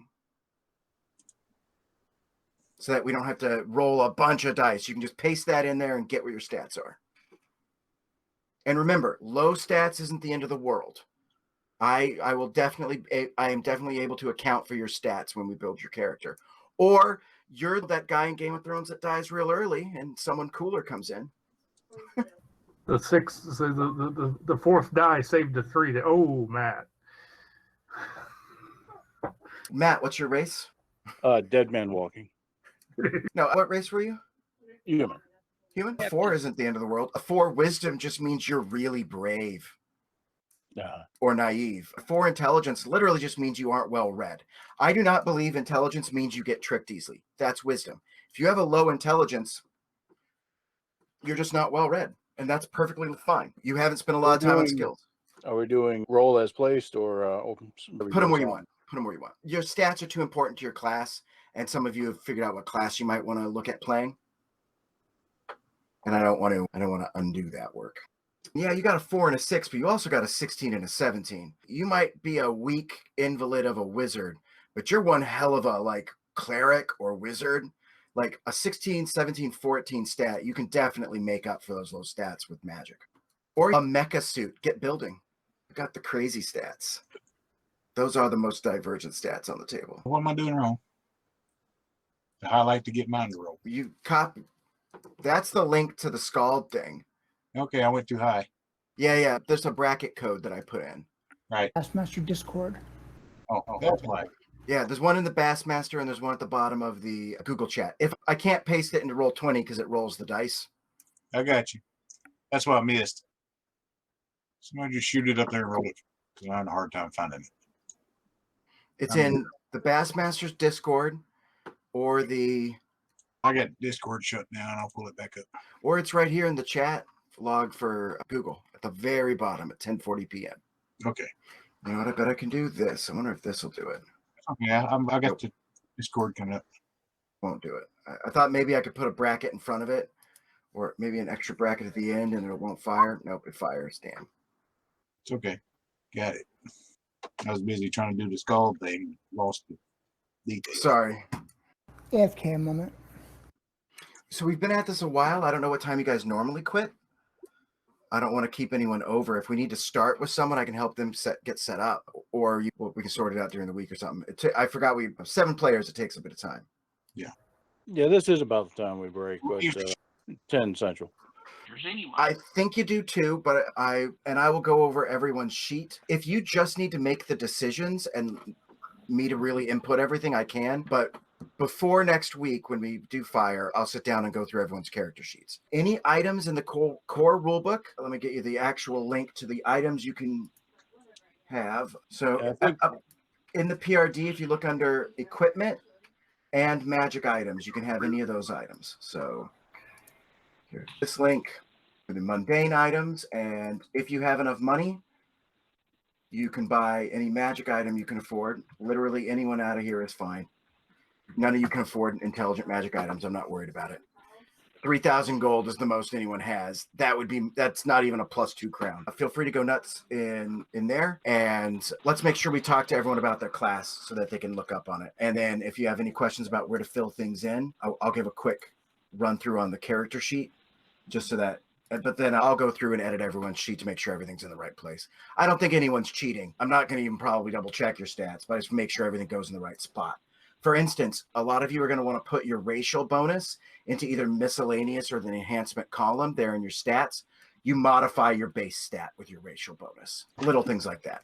Yeah, this shouldn't be a problem. Yeah, In fact, probably going to use PC John. Chris was to take care of the details. If you've got Hero Labs and you're a Hero Lab player, Hero Lab will do everything you want it to do, and it will allow you to upload to it. I've set the game to accept upload. You can do it in Hero Lab and upload it if that's how you do it. And I believe PC Generator has a similar functionality. Okay, we'll work that out. Otherwise, I'll just hand code it in. It takes me about 3 minutes to put everything into a character at level 1. It's not super easy. And that answers my other question. It's just level 1. So, all right. Yes, we've got to talk to our dragon. And yes, during the week, find art for your character. If you found art for your character, that's great. Please just make sure where that link is so that I can make a token out of it. One, Sozrilla, I'm sure you're changing that name still, but that is a fabulous piece of art that you found. That guy just looks badass as hell. Who has the ghost? I do. What is the character name? The character name is still the Stat PC. So, okay. I just want to put the ghost that I'm going to build below you so I know who he belongs to. Okay. In my list. What's 240 times 75? Starting gold, right? I was 75% of starting. You start with 1,000, so 75% of starting is 750. Oh, I was reading it based on the class. Sorry. Yeah, we're skipping the class. You're a noble. That's your class for money. For starting gear. Word. It also means that anybody who is a martial class at least is starting with a decent breastplate and that sort of thing. They're not hanging out in scale mail like a chump. All right, and so real quick, I just want to go through everyone. Clefade Hosky, I know you're still working on a name. Our Hetman, do you have a class that you've been thinking about? Let's see who plays that. That is... There are 2 Hetmans here. Astlin in Roll20. Yes. Remember, you looking for name or class? I'm not sure.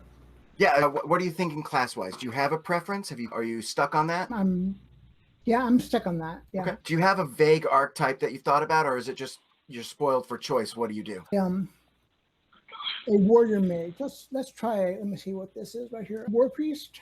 War priest is a warrior cleric. If you're looking for a warrior wizard, you want to look for the magus. He is in Ultimate he's in... He was in Ultimate Magic? Or I think he's in Ultimate Magic. Yeah, he's in Ultimate Magic. If you go under Ultimate Magic and the red drop-downs, he's the first one, the Magus. But the War Priest is also an option out of Advanced Class Guide, if you want to go with a cleric-y route. All right. I'll take a look at him. Take a look at those. Yeah. The Magus, most people build them with a rapier, which fits into our setting. There is a gun version of this somewhere. There's an archetype for that. So if you want to go the gun version, I can help you with that. There's also a couple of really good versions of him that uses a bastard sword if you want to go with something more Highlands of Scott and let me cleave you in half. There's a bunch of good ways to do a Magus. Sounds good. So don't get with their version stuck in your head. The rapier using wizard is in there, but there are a ton of other cool options, whatever background you want to come up with. Excellent. The number of archetypes in this game is insane. So if you've got an idea, someone probably wrote it. So if you've got something in there like, I want to play this kind of guy, I'll find it for you. It's in here somewhere. All right. So let's see. One, Srezrala is Christopher P. Chris, you want to get me that token? And what class were you thinking? Thinking of, at first, get that magic in there, but probably a gunslinger. A sorcerer is a great option, and then at level 2, you can just take a level of gunslinger. That's going to get you a lot of what you want out of the gunslinger. We're also playing with a guns everywhere setting, so if your character is trained in even the simplest of weapons, he knows how to use a gun. Guns are things everyone knows how to use, so you don't actually have to take gunslinger to use a gun. Oh, perfect. Yeah, I was definitely thinking of focus in magic for sure. Okay. There is a wizard that uses the gun to shoot magic at things. He uses it as his spell focus if you want to go wizardy, but that is a memorized caster. I prefer the sorcerer of the two. There's that link. Yeah, I was thinking more of a sorcerer. I have at one point considered doing the spell slinger wizard, but I think being a sorcerer gives you more options. Sure thing. Let me fill that in. And I've got to make sure that your circles fit perfectly in the circle. Obviously. Yeah, I found that and I was like, oh, I have to even has the hat. He's even got the hat. Sorcerers are great. Just keep in mind, if you recall, we do not have necromancy. That means there are no necromancy spells or magic. There's also no undead. No, I will allow an undead magic type. If you want to be an undead magic type, I think every spell you get is necromancy, so that's a problem. But you're a sorcerer that is one of those bug creatures. You would be one of those, just, significantly advanced in the human body. But anything other than undead is available, really. So undead sorcerers are out there in the world. You wouldn't be one. So when it comes to your bloodline, any of the canon ones are cool, or the default ones. Let's see, so that was Briscoe. Oh, Briscoe. Wonderful time period, appropriate name. All right. It looks like someone wants to go summoner. Esslinger. Yeah, I listed out all the classes and rolled a die. I applaud your desire to be random. However, your dice have betrayed you. I like Summoner a lot. We use the Unchained Summoner because the Unchained Summoner is more balanced. Okay. And I say more balanced. I'm not going to say it is balanced. It's more balanced. The trouble we have here is we have 7 players, and the Summoner is the most complicated, longest turn in the game. Okay. It gains a lot of action and economy. It's you acting and your Eidolon acting. You have to work in concert with some very complicated stuff. It's a fun class to play. It's not like I usually say no to it, but in this set situation, although maybe that's fine because we won't be doing a lot of combat, but it'll be hard for you to. It'll cause problems. What's a 19? I don't know if that one's... Well, it is part gunslinger. It's swashbuckler. Yeah, swashbuckler's totally... It needs to have magic. What's your race? What's your race? I'm the one that's half human. Oh, okay. Then you can get magic from whatever your half human form is. So if you want to go swashbuckler, totally doable. We just need to pick up your race. Were you thinking to go half genie or half animal? I guess... or I should say half elemental. Half animal. Half Jan. There's 4. There's one half fire, air, earth, and water. There was also... It's in the advanced rice guide under either... they're under the uncommon races. You could go Grickly for a half frogman. Let's see. A Suli is a half... That's one that's random. That's just a Jan. All 4 of the elements. You're just a generic half genie. And then under... If you want to pick an element, under featured races, we've got ourselves the Ifrits, the Oreads, so fire, earth, Sylphs, which are water, Sylphs, which are air, and Undines, which are water. If you want to go half genie. Oh, let's go earth. Great. So your mom became pregnant during one of those high storms, and it turns out your dad, or vice versa, was an Oread, was a earth elemental or a earth-based genie. Some denizen of the plane of earth. Okay. So yeah, Oread. Cool. Oreads, what is their deal? Oreads gain magic stone once per day. So right there, you've got a little bit of magic in you, so you're good to go. And magic stone's a pretty great ability. It lets you throw magic rocks. Okay. Race. O-R-A-D. All right, great. So we've got you are an Oread swashbuckler. Fantastic. It's cheating, you fighting guys with rapiers when you're... And you're the one with the ghost as well, yes? Yes. Great. All right. Next. No, sir, you're not a half dragon. Jaden is my dragon, right? Yes. Oh, you don't have legs, man. You're a dragon. I mean, you got legs, but they're 4 legs. You got wings and a tail. And a fist. And a fist on your chest. Yeah. You're a straight-up dragon. So here's the way dragons are going to work. Dragons are very difficult because they are slightly more powerful than players. Typically, what this means is it limits you as a player to not having a class at level 1. I don't want to do that. I want to give you a class at level 1. So you are going to be the smallest type of dragon currently. However, Once you're level, so let me find let's find you a very small dragon, Jerry, out of Bestiary 1, of the common dragon types. Do you want to be metallic or chromatic? Your choice. Your alignment won't be affected by it. Oh, here we go. Here we are. CR. What is the lowest base CR dragon? A wormling is the base. We just need to find the lowest base CR. All right, here we go. 3, 5. So black is so far the lowest with a 3. 4 on that one. 6 on the red. 2 on the white, so you could be a white dragon. Brass is a 3. I almost like white dragon, and I'll give you why in a second. 5. Okay, so what we're going to do is our game world is going to be based on molting. So here's the way dragons are going to work. You are going to be a base CR2 dragon, a white dragon currently. You have all the abilities of a white dragon. You are a white dragon. This means you're going to have a level class of 1 and a CR2 body. As you're going to start off effectively as a level 3 character. Once you hit level 4, you can start taking a second level in your class. When you hit 5th level, the CR only counts as 1 level. So you're going to be you're at 5th level, you'll count as a 4th level. You'll get a second level in your class and jump up. That'll help you keep even with the players a little bit. You'll start off a little ahead. There'll be a point where you're a little behind, and then you'll catch up, and everything will feel very close. And the fact that you're a dragon won't be the end of the world.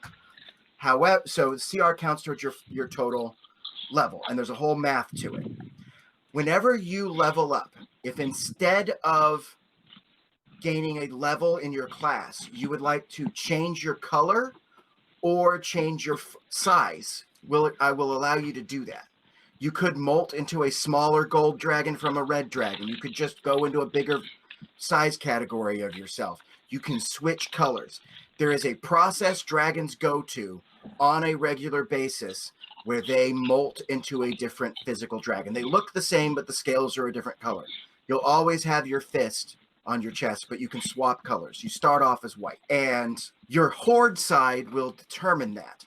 As you get a bigger horde, you can sleep on more gold or more treasure comfortably, and that will determine the size of your molting.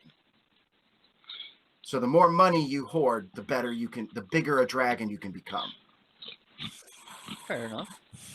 So you won't need that to switch colors. So if you want to go up and stay a wormling but switch to a more powerful color, you can do that without a bigger horde. But if you're gotta have a reason to have a horde, you're a dragon after all. Also, dragons run the banks. In case you were curious.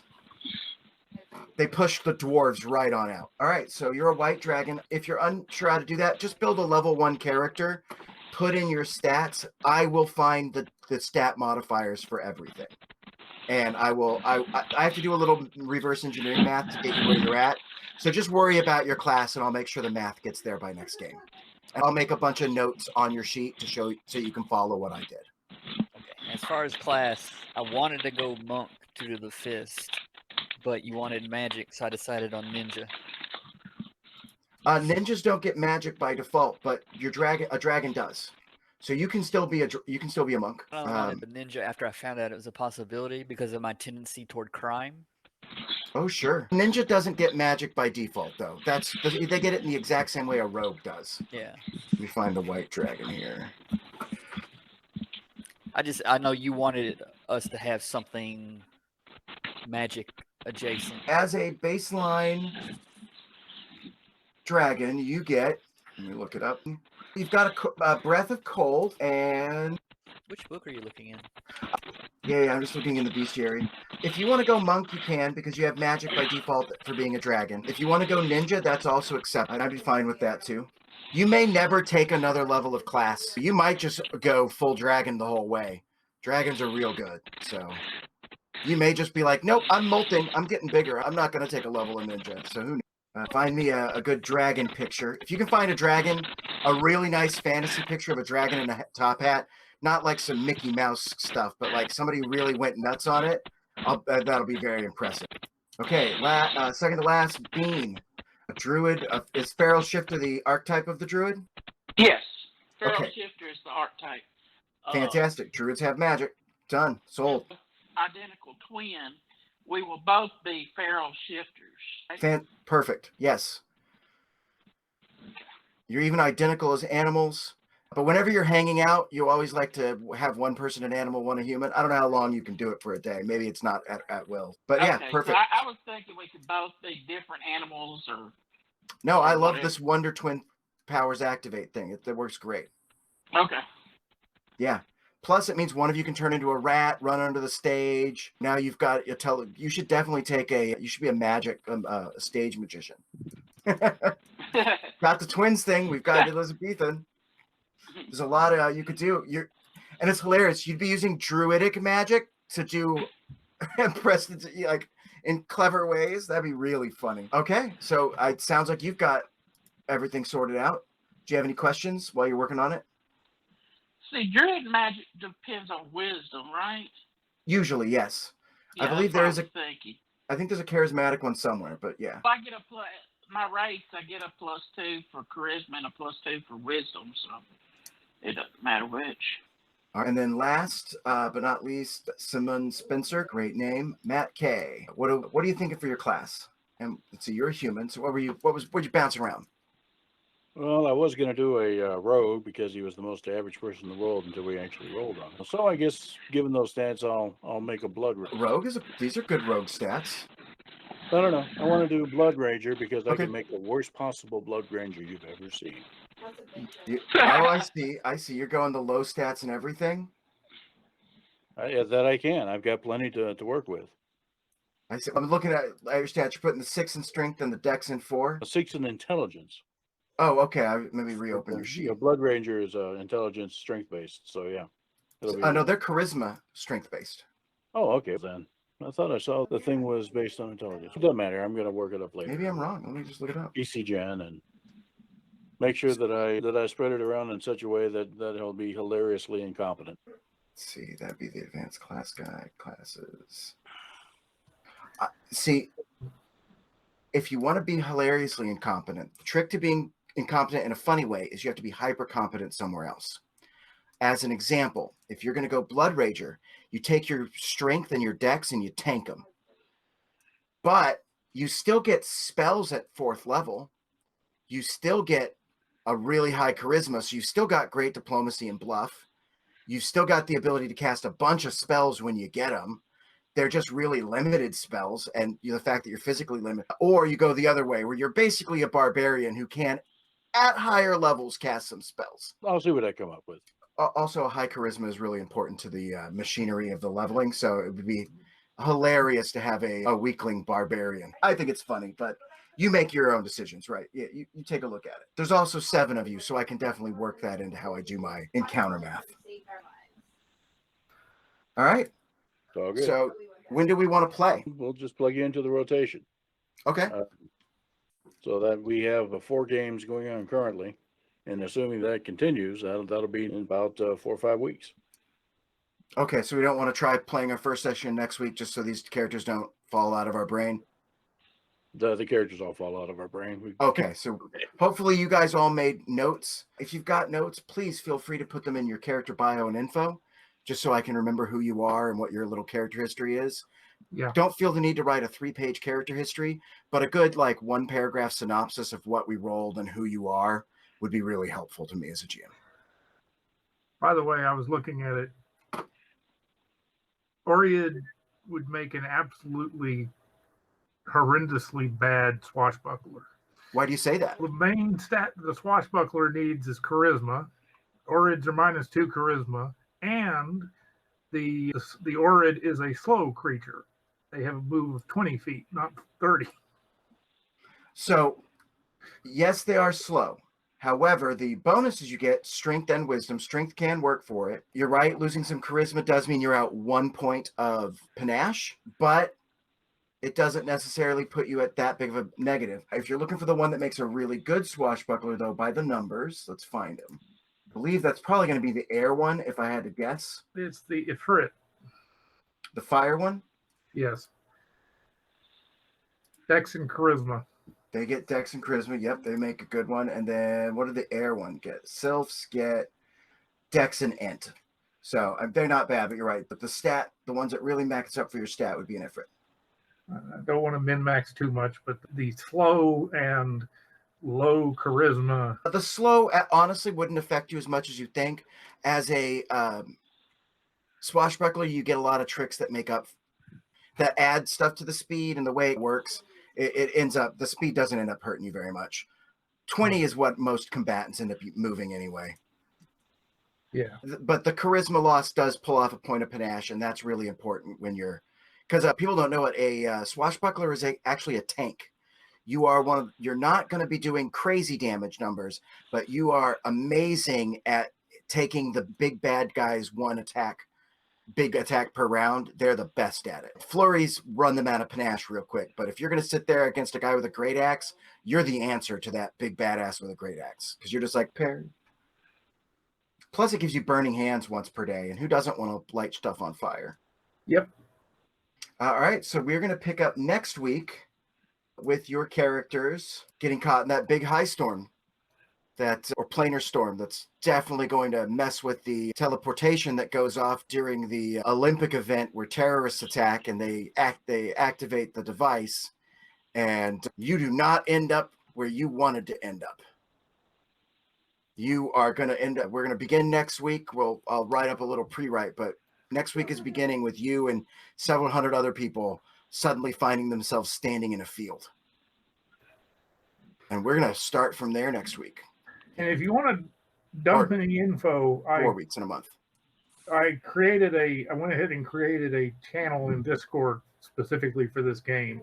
Okay, great. I may put together, we'll see how I feel. If I get the bug under me, I'll write up a little world gazetteer, probably just a couple pages, but I tend to get focused on those way too much, and I have work to do. I may just not be able to get it started, or else I'll never get my real work done. You know what I mean? Suddenly we'll have a 30-page gazetteer to this new world. Yeah, do the same thing. I know what you mean. And then what's the next thing we need to do? Oh, who is my godling? Is that Bean? Fantastic. I definitely need you to figure out who your god is. I should say who your parent is as a god. Okay, I'll have to look through the gods. It would probably be, since I'm a druid, one of the nature gods. But this makes sense. We're going to make up a new god. That's a great question, and I can't wait to see hear what your answer is. Okay, I'll think of something. I'll give you the breakdown real quick on how it works, so that you can look at so you know what to look at. But we'll figure it out specifically before we play. You and I can chat about it while I'm on stream, no doubt. The basic rundown is every god has 4 cleric domains. So you may not be a cleric, but there are clerics of your god. So take a look at the cleric domains. Every god has 4 of them. If he has alignments, they're always in alignment with his alignment. So if you're chaotic neutral, and you have to have a neutral, and at least one of those is a druidic, and you'll have 3 at least plus your alignment domains. So you get 4 total. Alignment domains are always taken up because gods are defined by their alignments. So if you're got an alignment domain, it gets slotted in there. And your deity's weapon is based on the number of non-alignment options you have. So if you are a completely neutral deity with 4 completely non-alignment domains, you have a simple weapon. You get a martial weapon if you have 1, and a exotic weapon if you have 2 alignment ones, because the alignment ones are the weakest. So your weapon gets better as the weapon you're trained in gets better. You're a druid, so it doesn't matter, but it will matter if someone else decides to play a cleric of this god. So take a look at those domains and give a think about what you want to be. All right, Len, are there any questions before I stop and apologize for taking so much time on session 0? Yeah, we built a world tonight, and I'm excited. This is gonna be fun. Right. Steampunk nobles, even got a dragon. Good times. And a ghost. I got so much work to do. Yeah, a dragon, a god, a ghost. There's a reason you guys were in the bunker, but that also means that you're not that rare. Gods probably get around in this world. You're probably not the only one. Like every god may have a child on this planet all the time. Those storms work one hell of a number on you.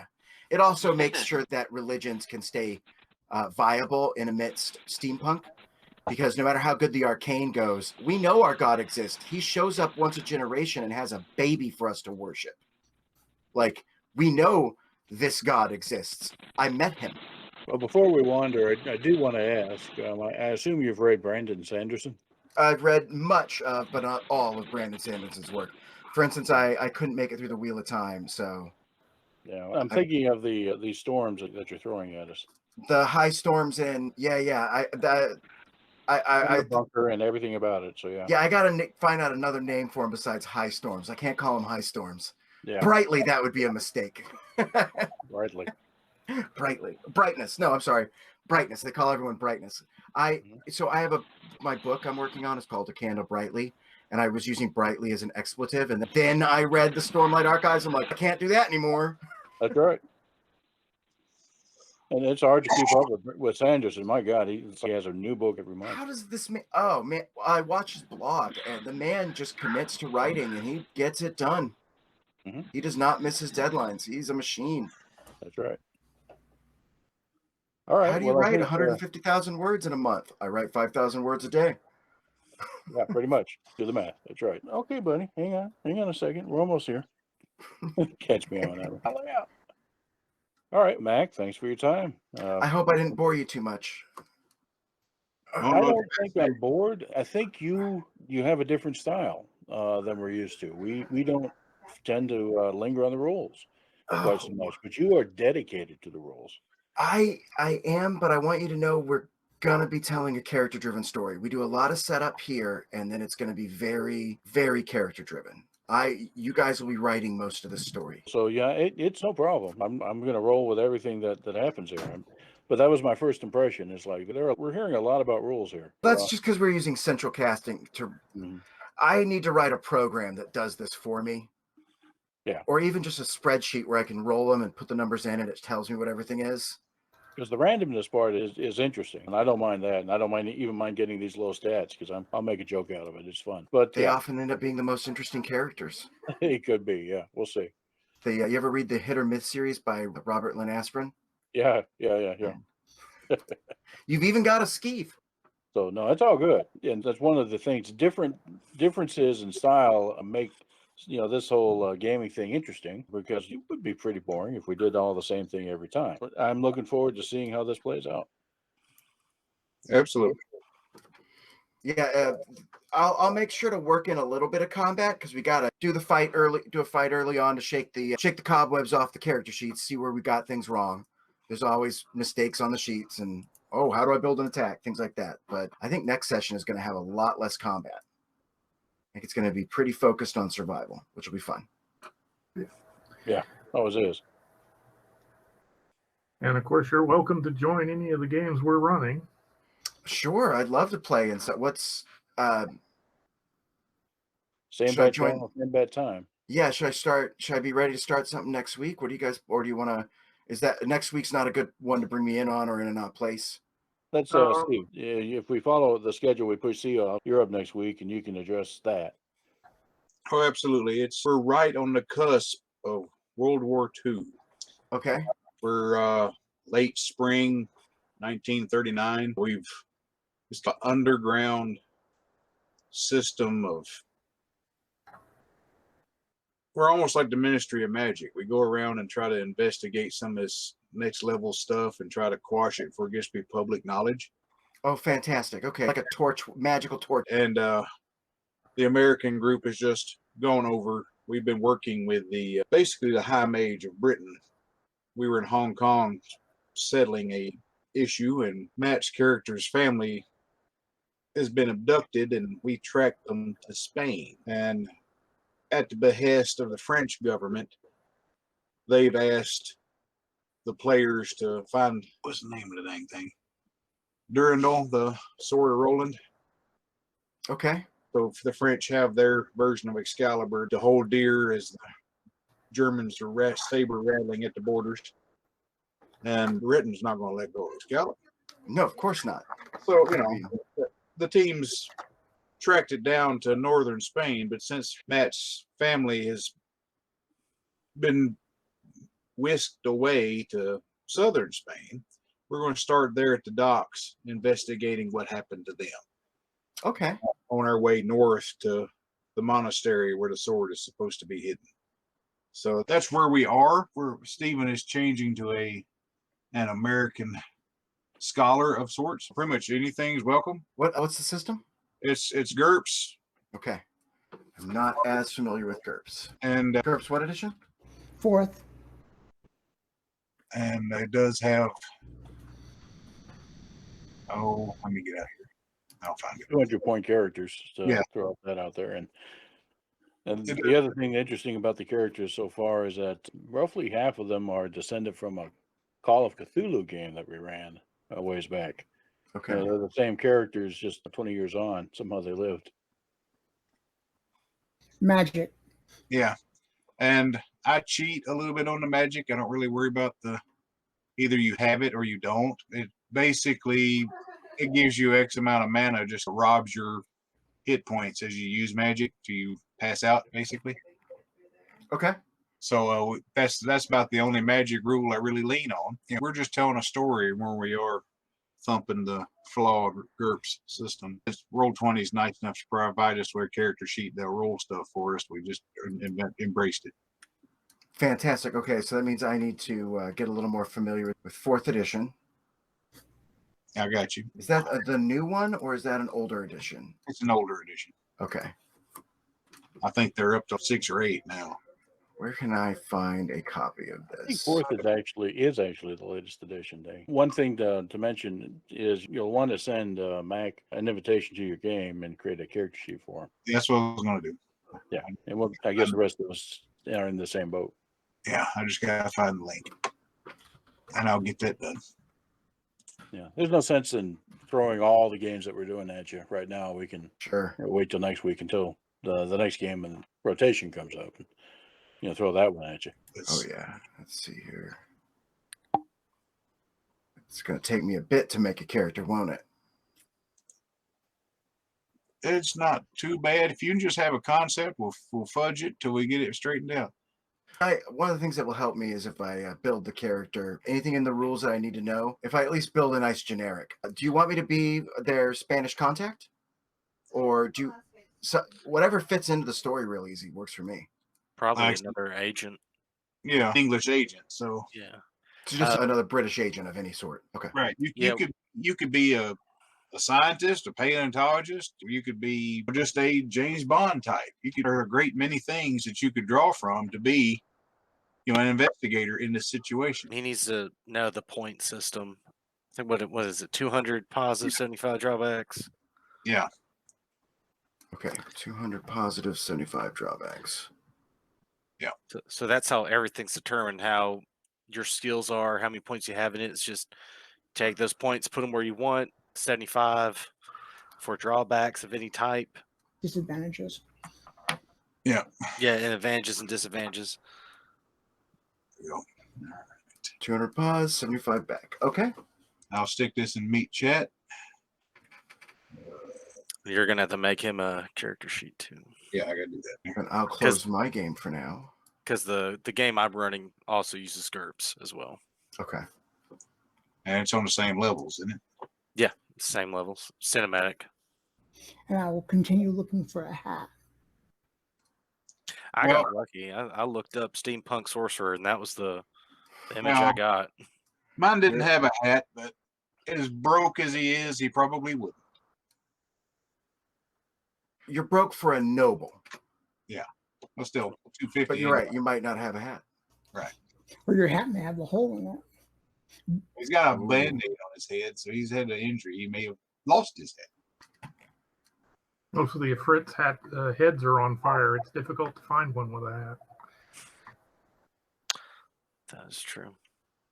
You may not need the hat after. You could also just do two identical. So the Ifrit that they've got is very fantasy. See, you just have to be an Ifrit. You don't actually have to. We don't have to prescribe to Pathfinder's appearance. You could use this one. Let's see if I can find this address. You could use something like this.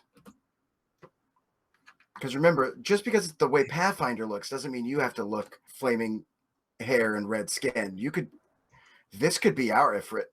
I put a link in here. I can put it in. Oh no, I went out of that. I put a link at the bottom there of the Google Meetup chat. Oh, here, I can put it in our game. Where's our game?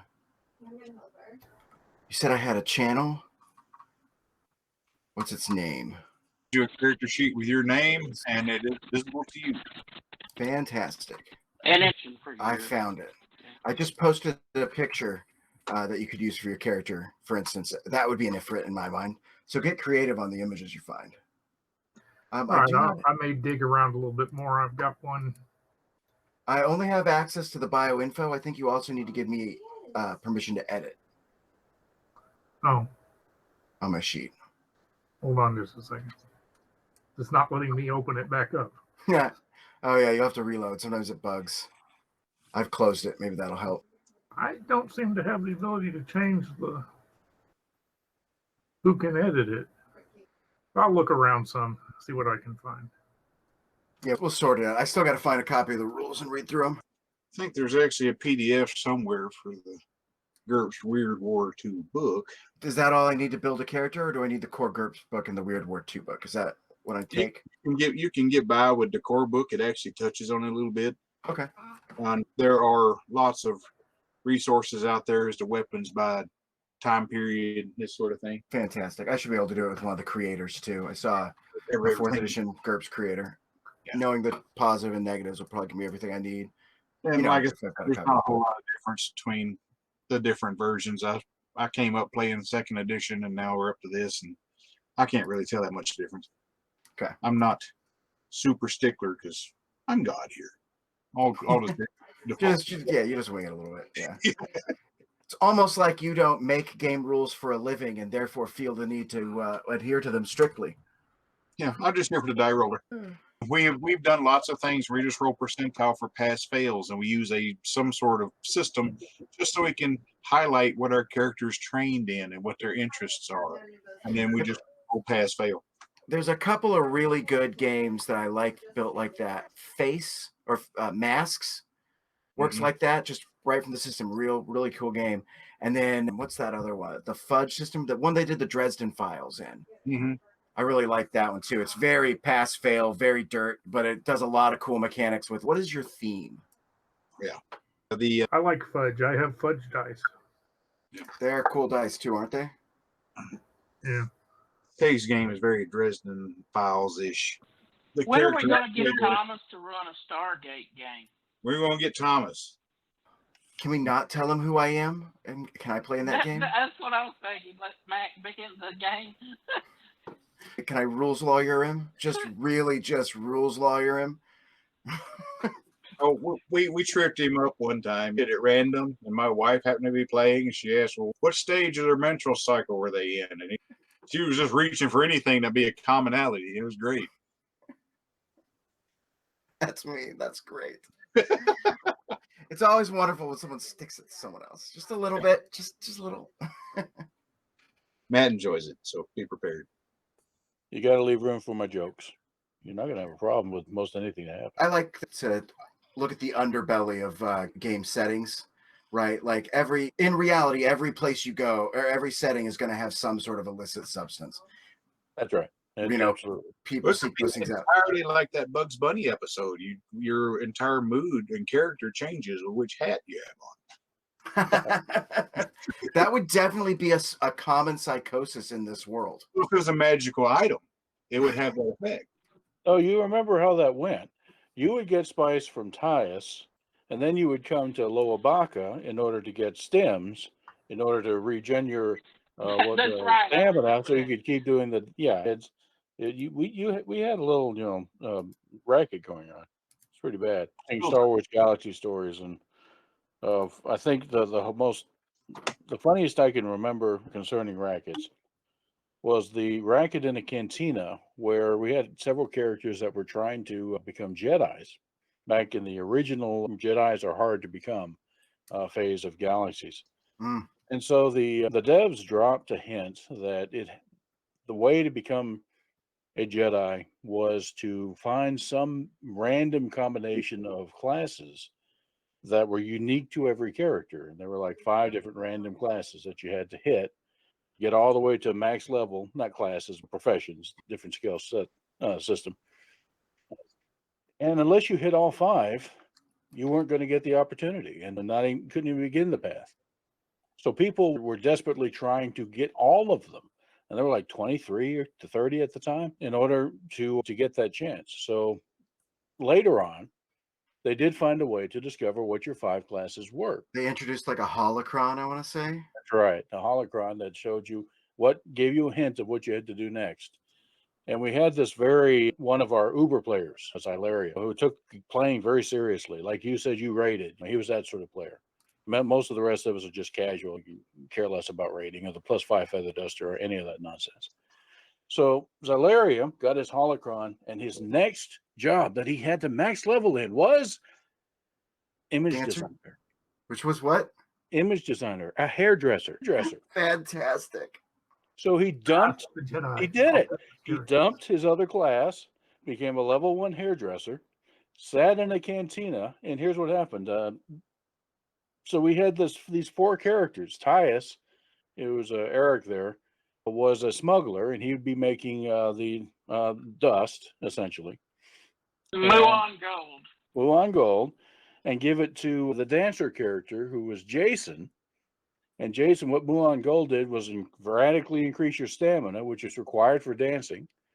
And then in order to keep the stamina up, you had to have a doctor nearby, and that was my character, Loabaka, who was a Wookiee, whose area would be hairdressing all at the same time.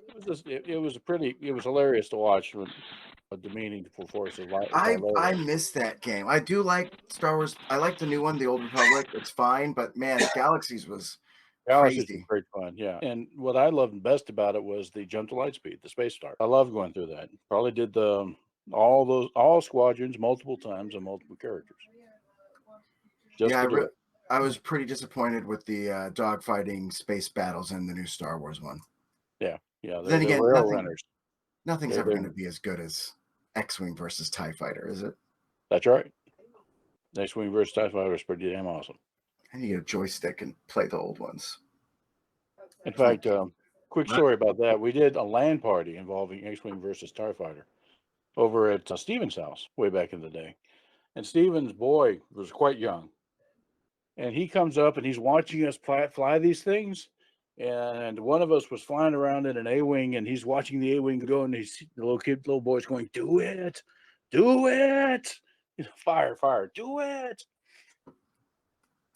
Hilarious. Yeah. So yeah, good times. Okay, I need to log out. I'm about to stream on somebody else's channel. We're playing Super Mario Golf. Oh, well, have fun. So, well, good luck. I've got golfing ahead of me tonight before I go to bed. That's par for the course. 100%. Yeah. Well, have fun. All right. Y'all have a good night. You will, Jeff. Yep. Well, actually, this is probably a good time to break. So, again, Mac, thanks for your time and introducing us to this. And Thanks we'll for pick it having up. me. Hope I haven't scared too many of you off. I think we're going to have a good time. That would take a lot more than that. All right, guys. I'll see you next week. Yep. Good night. You will, gang.